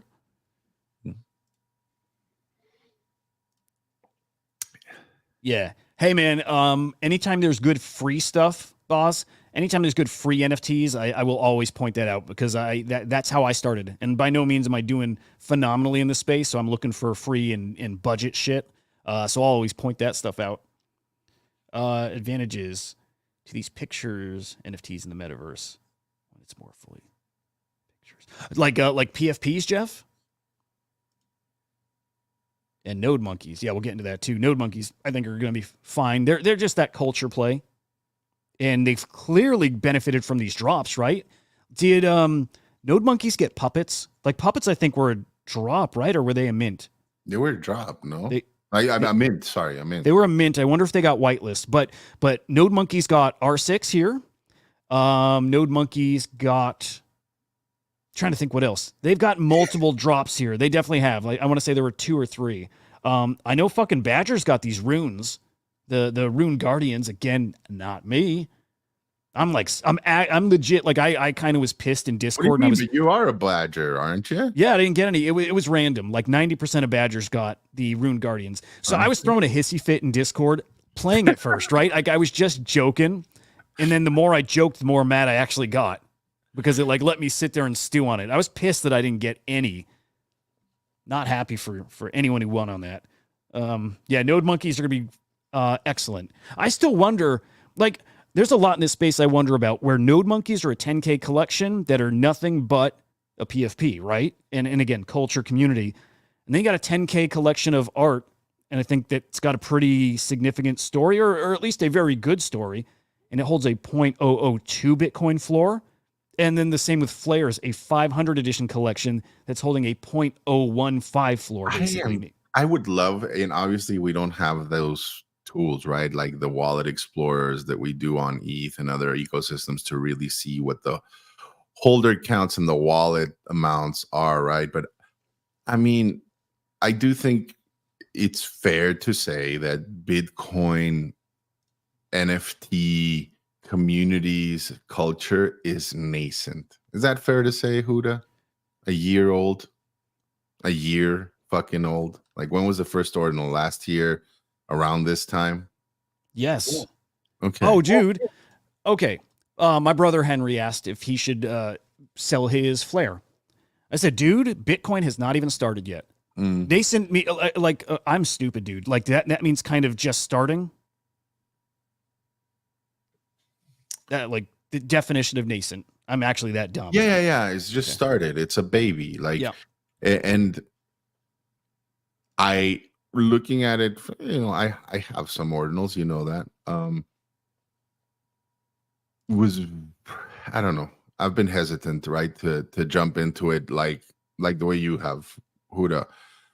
Looking at it from the outside, that's what I see. A nascent ecosystem still kind of struggling to come to terms with these things. I think like the narrative of Bitcoin just being Bitcoin and the Bitcoin maxis just smacking down any thought, any idea of pushing the boundaries there was always the thing, right? And so I feel like that discussion still needs to be settled in a way. Like yes, it's possible, right? Like I don't know. I don't know what that would be, right? Would it be Taproot or an Opcat achieving their mission, right, of soft forking? I don't know. I do see from the outside again. I don't know what the discords or the community or the conversation is like inside, but I just do see. I see it struggling to form an identity or a vision like that makes it attractive. I think for the larger NFT collective, right? Yeah. Especially when the infrastructure is such a limiting factor, right? Because it's one thing to collect fine art on Bitcoin. Like that one, I don't need it explained to me or argue. Like I think it's clear to majority of people. Art makes a ton of sense, on right? Bitcoin, like come on, like it's just permanent. Like if you're talking permanence and being in the best chain for it, 100%. When it comes to like PFP Web3 community, that's the part where I feel like it's I see it at least is still struggling, right, to form that or like what it's going to be or what it's going to do. And I do think a lot of the hesitation for many other people to jump into it, aside from that clear vision, like a clear community or leader with an actual narrative, is also this infrastructure that's slow and clunky and that doesn't allow you for other things. Like like let's just go like with the most obvious one, right? Like if you are into NFTs for flipping, you can do better than ordinals, right? Like sure, if you're in the know and you know what to mint, right, and you minted node monkeys and fucking quantum cats to flip, you probably did really well. I don't think, but they're very slow to launch and then they're very slow to flip.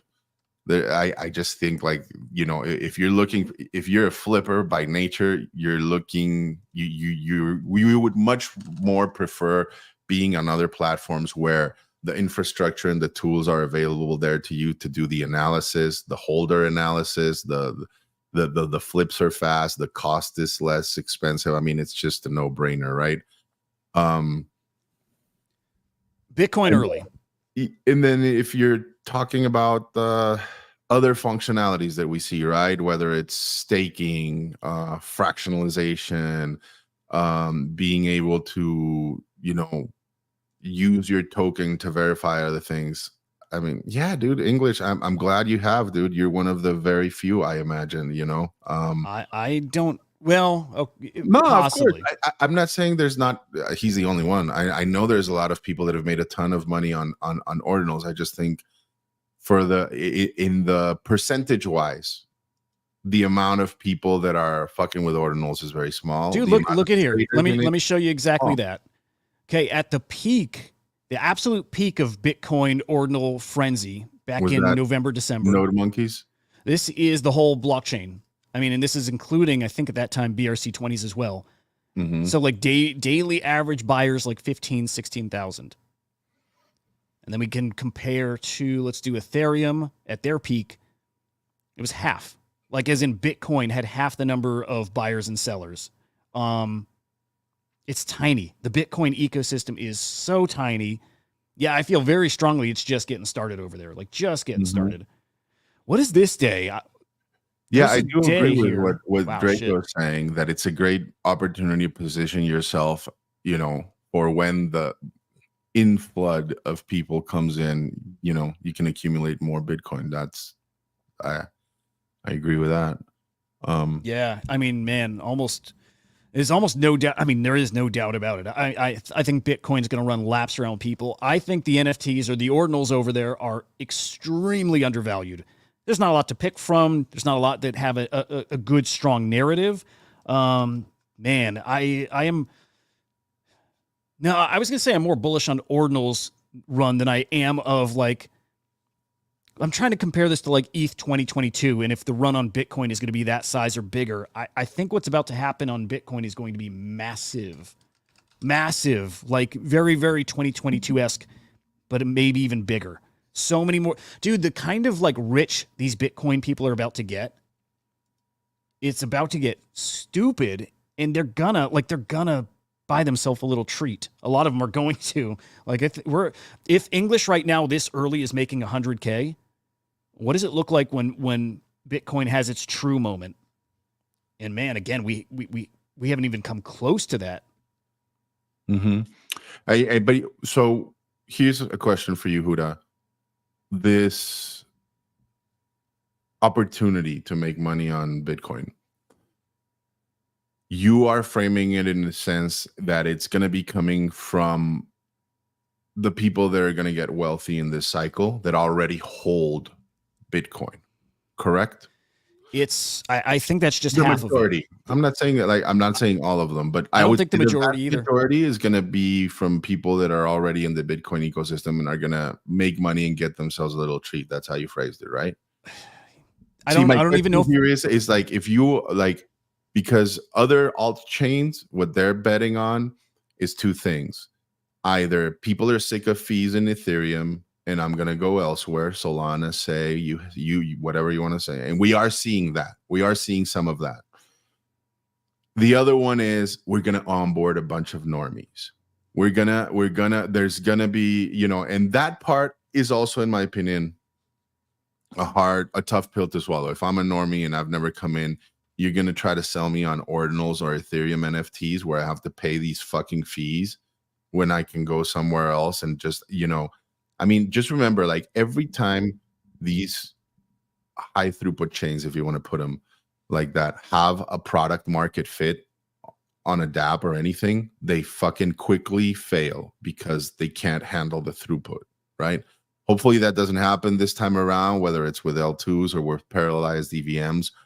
But, I see that as a great point of friction when it comes to onboarding new people, normies, right? Because the minute something breaks, that's probably the extent to the exposure, maybe a couple of other things. right. And it's much easier to say, I don't want to touch this anymore, right? Like, this is crazy. Like, this is bad. Like, I think a lot of people are easily turned off by that. Very, very much like 2021 ETH. That'll definitely happen. Mm-hmm. Unless they can build out this UX, the whole experience in Bitcoin So to me, quicker, like, and they are. the promise of Bitcoin, like ordinals, Bitcoin L2s, like I've always said it's unleashing that stagnant liquidity that's there, right? Like, those are and convincing them that it's profitable to do so, or that it's cool to do so. I think when you're looking at NFTs and the things that like PFPs are supposed to enable, which is not just rocking your PFP, but actually being able to join a community, stake it, fractionalize it, do all kinds of things with it, right? That's a tall order. Not a tall order. I think it'll be possible. It's just, it's nascent. Like, I think, like, I've yet to see like an actual charismatic leader. I get it. The Bitcoin puppets have that meme lord, and Taproot has Uzi and blah blah blah, Udi and whatever. But I haven't seen like a new Luca Nets, You know, I haven't seen somebody that, or fucking Kevin Rose, somebody that like captures. And that's to your exact point, right? How early it is. I want to be a part of that, right? Right. Art, again, does not need to be discussed. But I do think, I don't want to say that it's limited, but I think any gains that we see on this sector of BTC, the ordinal side, is going to come from that stagnant liquidity that already holds Bitcoin. Yes. But let me say this. You know, and some of them will not give a shit. Some of them will be like, no, I'm waiting for Bitcoin L2s so that I can do liquid risk staking or whatever, earn passively. I'm not interested in ordinals or Web3 on Bitcoin whatsoever. Slowly, they get one over. I don't think the next run or the next kind of cycle for Bitcoin is normies. I don't think it's onboarding them. I do think it's onboarding Ethereum people. Like most people that I know still are not touching ordinals. They just aren't. And so here's the thing for me, like, Ethereum, I think you've already onboarded a good amount of people from Ethereum to ordinals, right? Case in point, just starting. I think one case in point to me is like node monkeys. I think node monkeys are like puppets. I think even more so. Yeah, high percentage of them are like Ethereum people. But I think it's more like the influencer guys, and then I think their little audiences are starting. Like they're already priced out of that shit. Yeah. But I think there's a whole untapped kind of base of collectors, users, whatever, still on Ethereum, still on Solana that just haven't done it quite yet. But I think at some point they do because it's obvious, but they just at some point have to. I think a lot of the building will happen over there. But yeah, I think that next run comes again, fueled not by normies, because that is very, very difficult right now. But I existing think like NFT in the end, it's like if you do get into ordinals, and again, I get it, English, you've been flipping, and great, good for you. Most people are going to be hesitant to come into this space unless they have a reason to hold medium to long term, right? Like, I don't see people coming into this space. Maybe in Bitcoin L2s they will, if we're talking flippers, right? Like I'm in, I'm out kind of thing. But most people, when it comes to this, and they're like, they don't know how to speed up the mempool. They don't know. They just know that it's clunky infrastructure, and that whenever they want to sell, or if they're going to want to take out a loan on their ordinal or whatever, they're going to be exposed to this very clunky infrastructure, right? So to me, that's going to be a high point of friction, because you are competing against these other L2s that are very inexpensive, much more risky, but also higher reward, right? Yeah, it's going to be interesting to see it play out. It is gonna be very, very fun over there. I'm switching us real quick because we're gonna wrap up here shortly. I don't know how long we've been going. Can you do I can't say points with that little squeaky high thing, you guys. How do you do that? I can't. I don't know. I did it once and caught on, and now it's the thing. I love it. My voice won't go there. Yeah. I picture the Super Mario, like, you know, when he's like hitting the little bang. Yeah, yeah. Oh, that's perfect. Points. Mint to earn. Right. I love this. Okay. while we're talking points, which so many people fucking despise, because we're talking rewards, you know, giving back, sharing, whatever, all that. Magic Eden is like, man, I hate to call it innovating because it's not that innovative, but instead of rewarding you listing and making bids and selling like Blur does, which was great. Actually, I always argue that Blur was good for the space and still is. Magic Eden's going to incentivize you to mint, so to buy NFTs, which I think is interesting. You incentivize people at the same time you are enforcing creator fees like royalties. Well, you're incentivizing people to pay those fees, like to support artists, to support projects. I love it. There's a loop there that I think is actually sustainable, and I think this is a big piece of that puzzle. So I like this. This is coming, man, in just like a week. Like 10 days, I think this starts, I believe, at the launch of their Ethereum marketplace with Yuga Labs. Specific projects, maybe? Yeah, it looks like very specific projects to start. Now, okay, here's a question. It says mint to earn, right? But, like, does Chimpers have a new NFT coming out? And same with Renga and OSF Rect. Like, do they have new NFTs, or are they actually incentivizing you to actually buy? Is this closer to the Blur thing? I don't know if we know, do we? I just think it's interesting to word it as mint to earn, and you're listing a whole bunch of existing projects. Am I missing something here?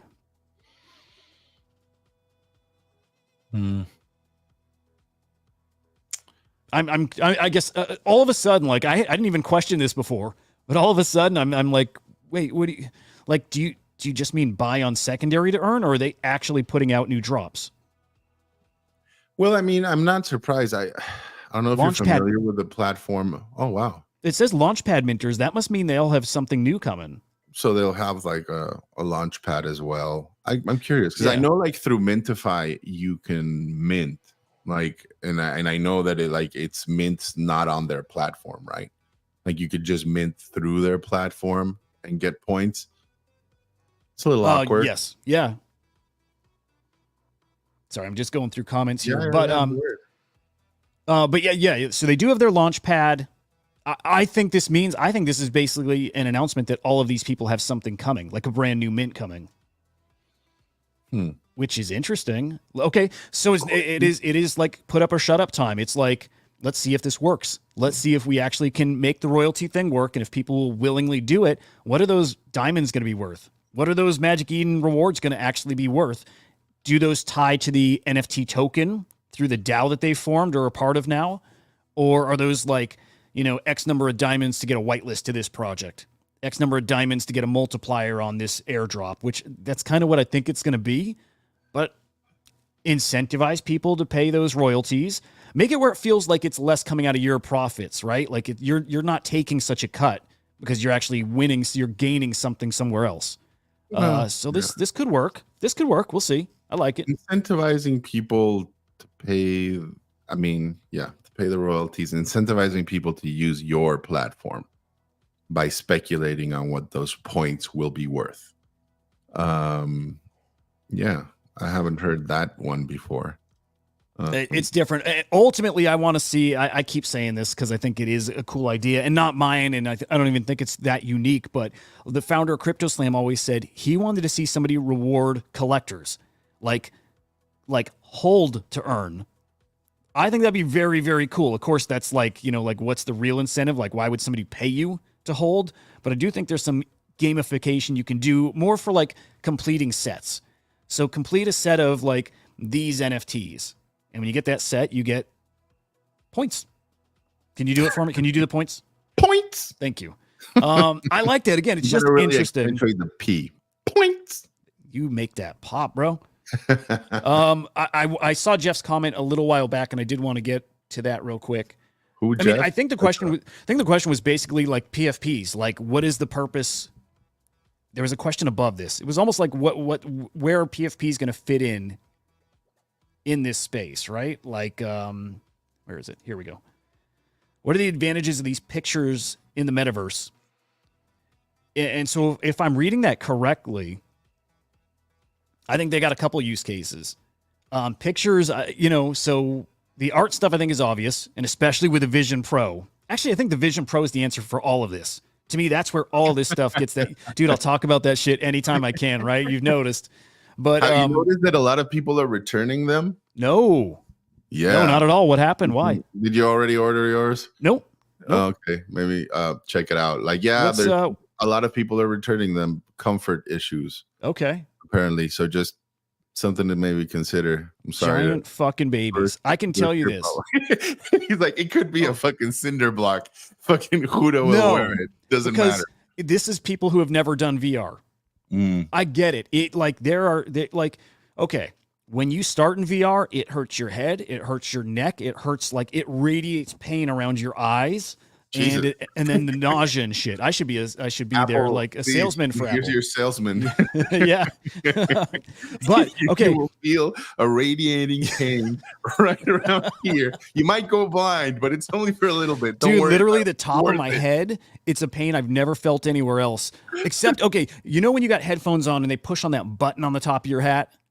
Like, have you ever done that where it sits there long enough where it just makes your whole fucking head radiate? Yeah. That's what it feels like. You get that with VR around your fucking face, all on your head. I need a picture of this up because I love it so much. Okay. People who I know I should say that I follow. I watch their content that are experienced with VR say it's definitely not the most comfortable, but it's like it's to be expected, right? Like this is not something where it's actually a design thing or a problem. Like it actually is more comfortable than most headsets. So it's a lot of people who never have done VR and they didn't realize that that's going to be something you have to kind of fight through. And it does go away. Like you actually get used to it to a point where you don't get sick and you don't get the same kind of pain. You find the right fit. And there is a bit of time that goes into that. After you're done with the show, you jump into one of those Matrix pods and just fucking plug in. I would have. Like that's how you live, suspended in like that liquid with a VR headset. Dude, if I had the option, I would be what's his name, Cypher in that show and plug in. Well, kind of not, because I do want to know that I'm in VR, because to me that's exciting. I wouldn't want to be tricked and think that it was actually real. Yeah, dude, I absolutely fucking adore VR. I do want one still. It's interesting. People are returning them, and I wonder if they'll start showing up on like eBay for cheaper. Like I'd buy a used one. Thing that's tricky there is they're custom fit. Like every single one is custom fit. You have to take a scan of your head. So that makes that tricky.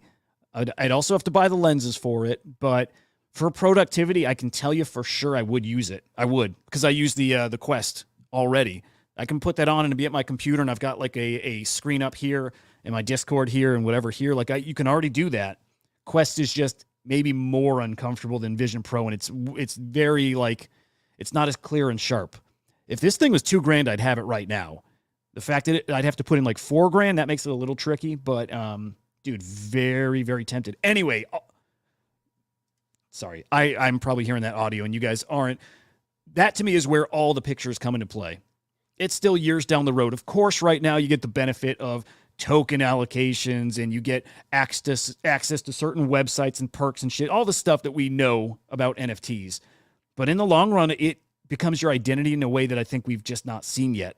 And I think they become a piece of our like day-to-day life in a way we haven't seen yet, simply because you can put that art on your wall. I think that might sound like super corny, but it's just that simple. Like these incredible pictures you've been collecting actually on your wall anytime you want, and they stay there. Man. Let me give you another perspective, Jeff. Like, if you ever go to Asia, you know, a lot of, barring the countryside, you go to these huge cities, people don't have a lot of living space. They don't own a car. Same thing in Europe, some places, right? Like public transportation is cars.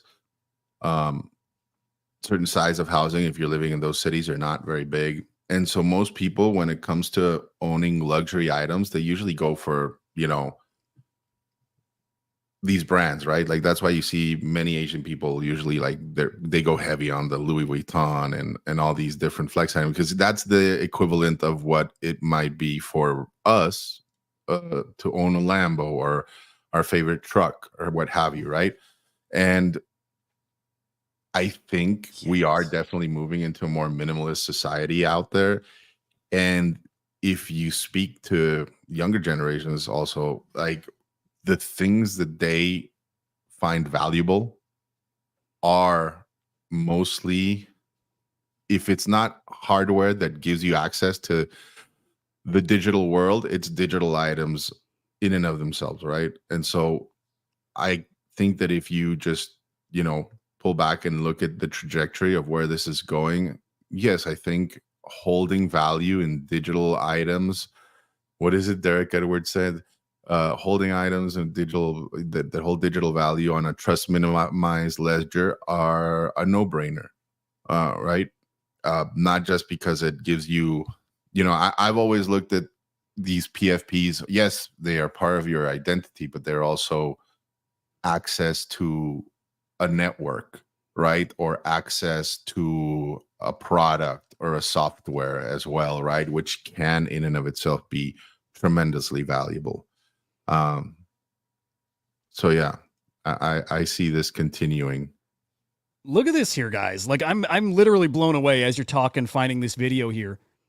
I mean, this is literally what NFTs will be in the future. Like you're literally going to decorate your house with them. I cannot fucking wait. And more than that, you're going to change your appearance. Like we've already seen with like Polaroid or Kodak, right? Like those avatars from Meta, and like Apple's version, like, man, we will literally wear virtual clothing and virtual glasses and change our hairstyle and our hats and everything on the fly.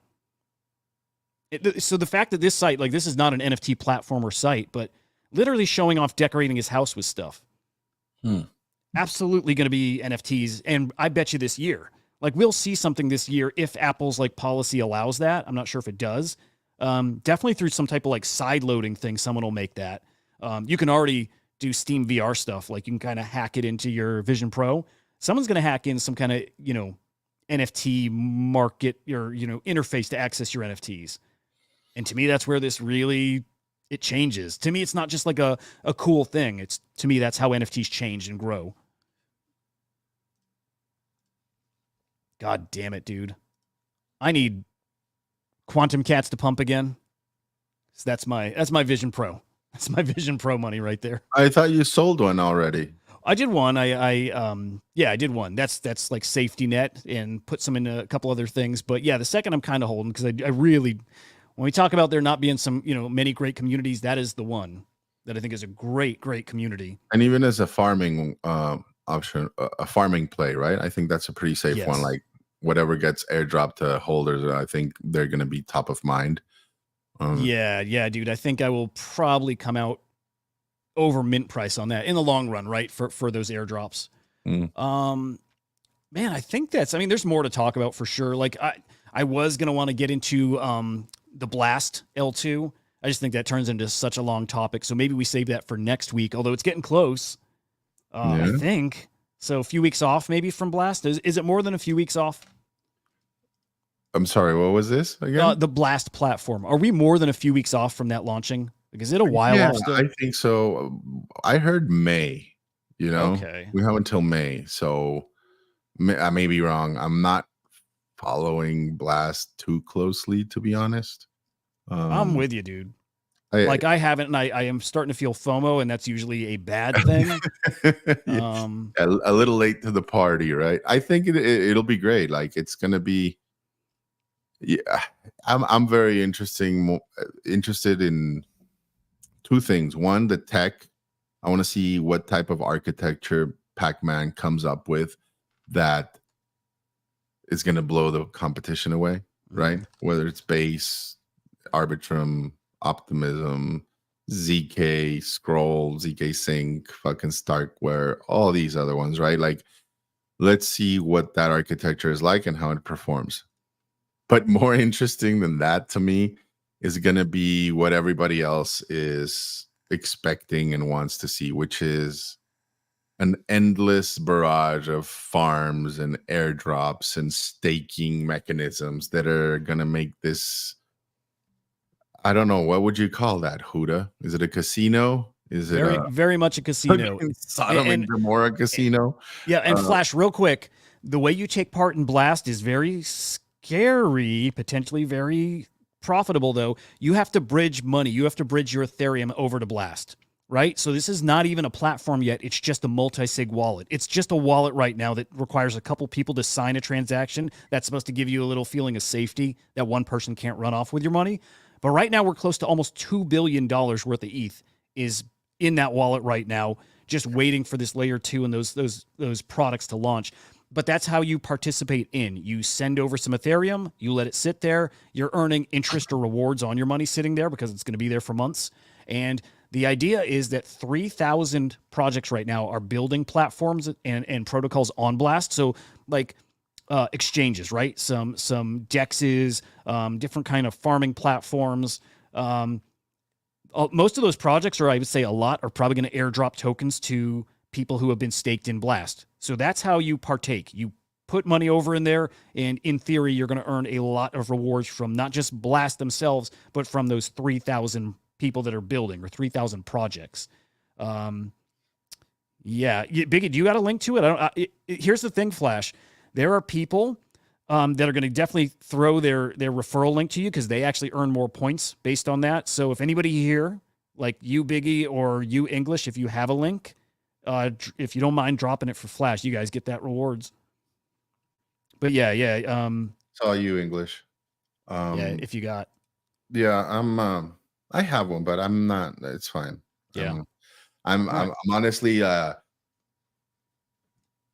yeah, I've been pretty hesitant to go crazy into Your it. take on it is smart. You saying, like it's like that Luna feeling, like it feel when something feels too good to be true.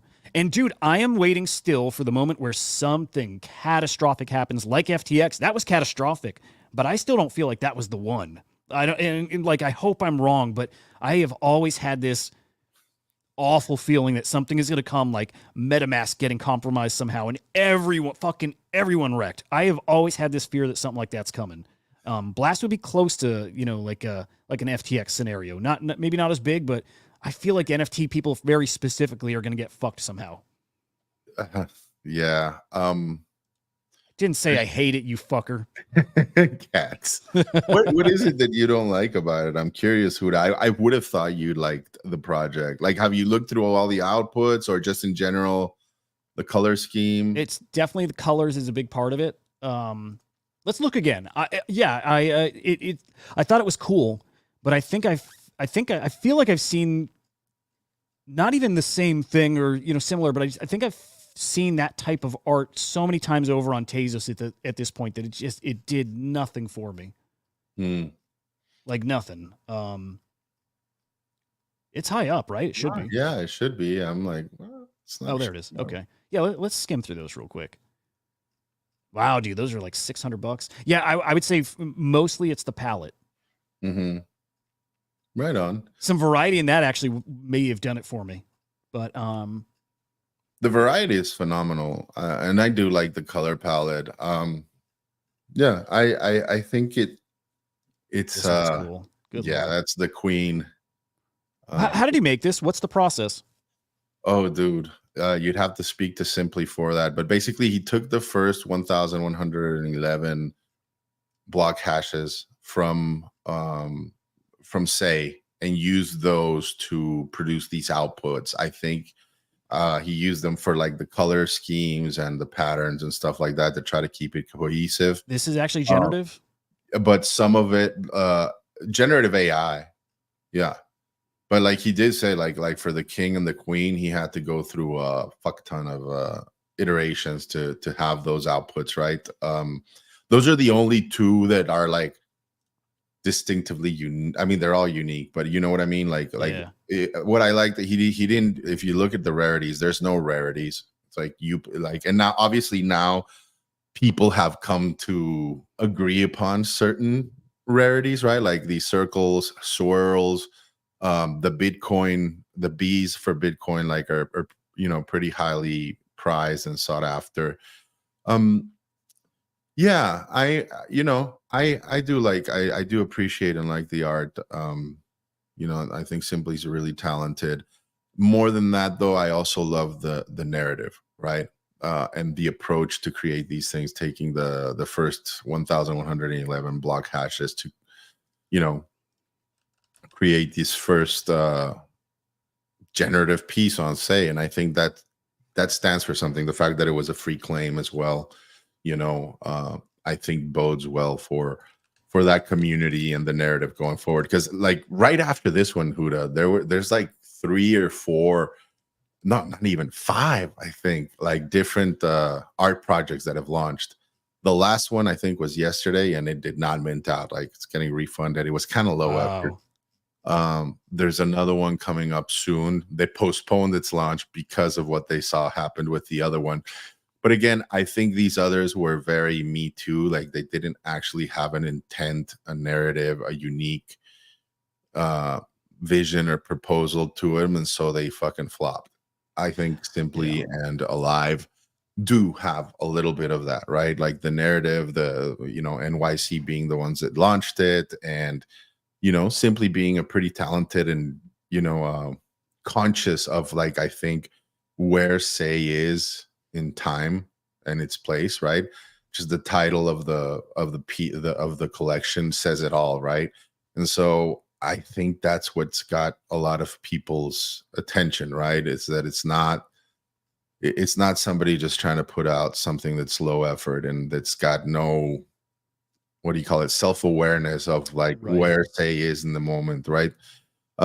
Well, I'll let's tell you see this. how it plays out. But I mean, yeah, it's fair criticism. Like if it's not your jam, like I would always say, like don't buy anything you wouldn't. Well, I'm actually digging it a little bit more. Like I definitely spent some time with it, but I don't know. Sometimes time and a little separation can change things a little. I do like it a bit more. I definitely need to learn.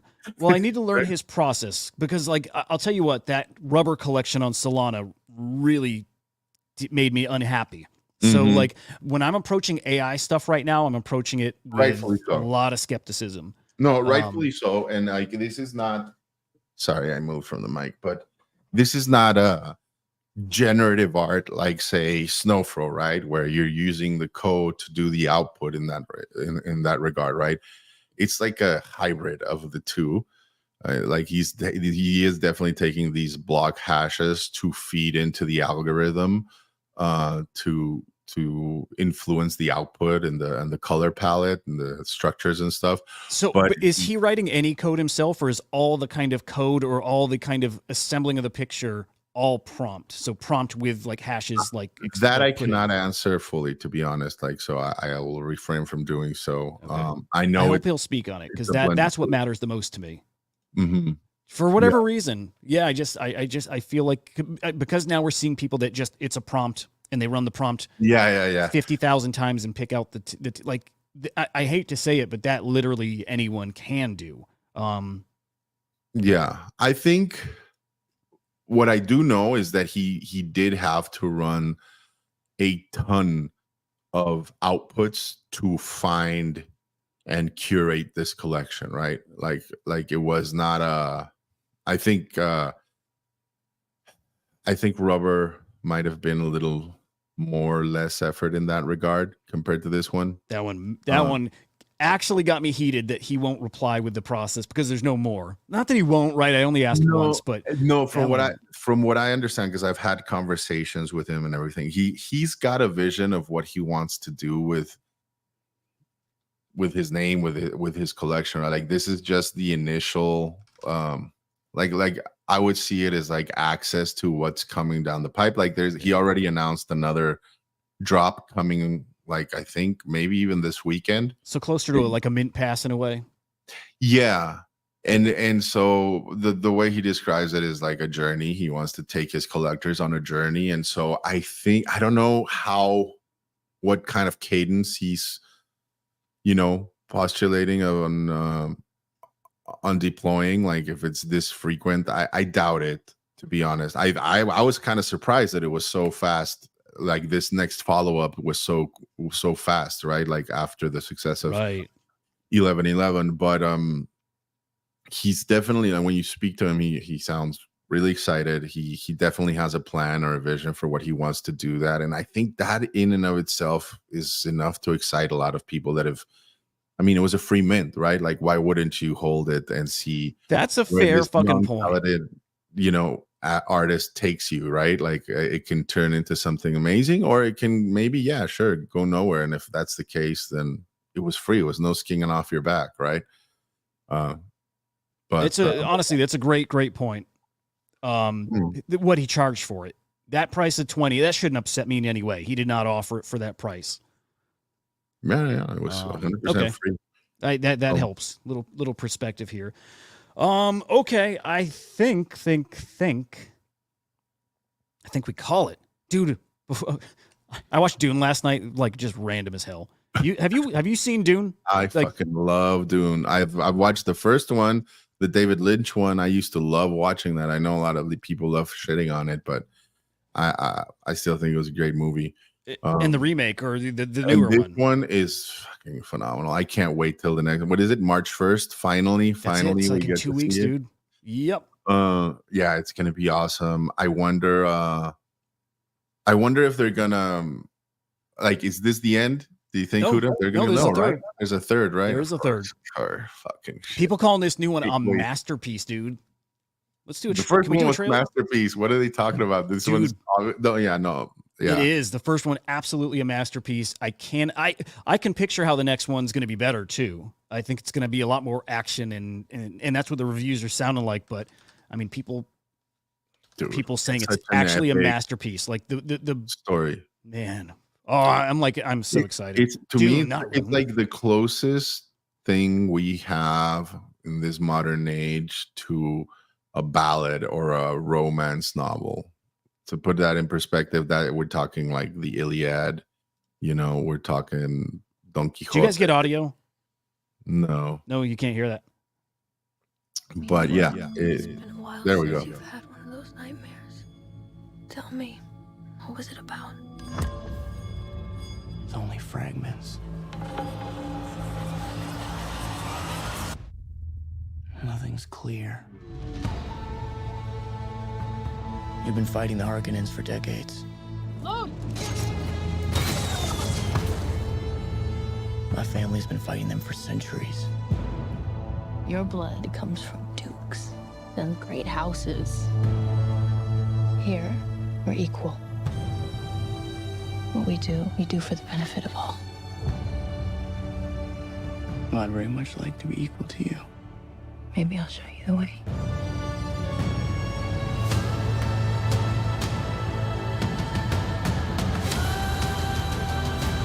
Deal with this prophet. Send assassins.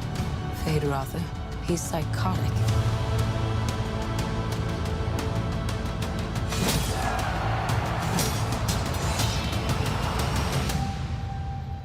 I see possible futures all at once. And in so many futures, our enemies prevail. But I do see a way. There is a narrow way through.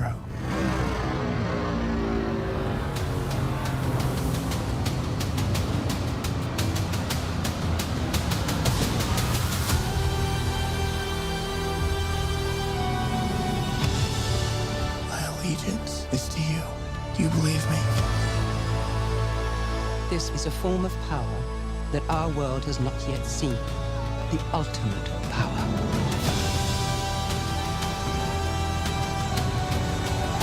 I want you to know I will love you as long as I breathe.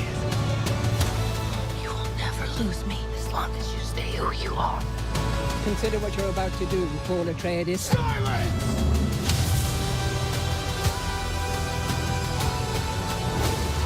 This prophecy is how they enslave us!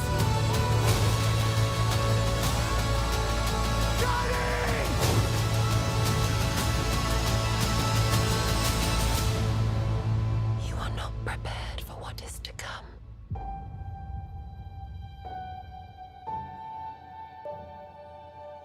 Oh my God.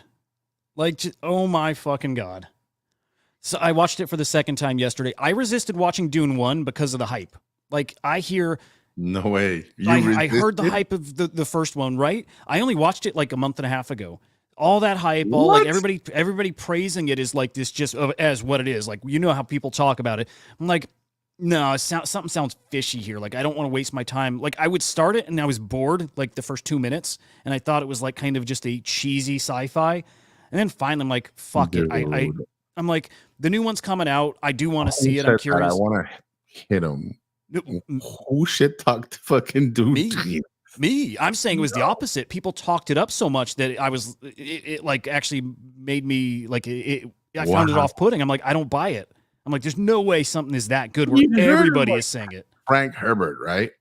Or had you watched the first one? No. Oh my God. No, I'm like new to it all. But if you've not watched it, guys, fucking it is like the best sci-fi I've seen. It's up there with ever.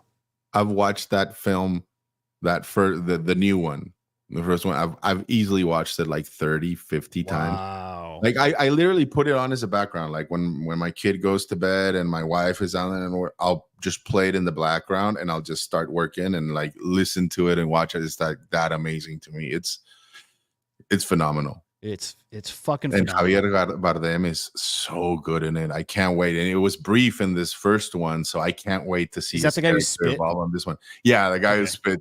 I have nothing more to say to you. Oh my God. It is, guys. If you've not watched it, could not recommend it higher. It is that fucking excellent. I guess we actually end on that. You know what? I've always wanted this to not be just an NFT thing, like just a kind of hanging out, talking about anything cool. I wanted to talk about Sora. I'm probably going to fire up this live thing later today too, because I want to get into the Sora shit from OpenAI. Bruh. You saw the Bro. new OpenAI thing, right? Oh, fuck yes, Right. the video, yes. We have Right. access to it already? Like No, we don't. I bet you it's not far off. They give access to like certain creators. Oh my god. I Yeah. don't think it's going to be long, but I kind of want to do just a hangout chat. Hey, Dude, maybe I want this to is what fucking you chat need. about VR, AI, all that stuff. Man, Let's do it, dude. I'm down for that. Huda. probably know? gonna fire this up later today. Anyway, Dude, can you imagine the content that's gonna come out of this type of stuff? dude, as soon Like, as we it's were just available, talking I'm about that diving in. William Wallace meme. Imagine doing it with this thing, Like type it out, easy, done yeah. in like half a second. Yeah, dude, I'm gonna be hitting this stuff kind of hard, both to use for videos, but also like it's fucking fascinating. Yeah, can't freaking wait. Absolutely, like literally, what it. Oh, it's crazy. What time? I don't know. See, I the only thing that's ever scheduled is the Saturday morning show. So the Saturday 8:15 Eastern time show. It's the only one I schedule. Anything else, I just fire it off when I can. Usually like when the kids are not all around, because otherwise you're just gonna hear that madness. Don't know. You'll see when it goes live. I guess you'll know basically when I do. So anyway, guys, thank you so much for watching and joining and hanging out. Biggie, thank you for joining and sharing your thoughts. I know it has not been an easy 24 hours for you, but No. the insights you share with us are just very enlightening, and appreciate you opening up about it all. Well, it's always good to talk it out, right? Like this is the first show I talk about it. I'm sure this week I'll be talking about it some more. So it's good to kind of initially do it in this casual manner, and just I'm still kind of wrapping my head around it. Like I said, don't expect any bullshit fucking FUD crap from me. You can find that elsewhere. But yeah, it was fun, man. It was nice to get distracted here for a little while. And yeah, I look forward to our next one. Cool. Also looking forward to it. Guys, have a great day. We'll see you next time. Take it easy.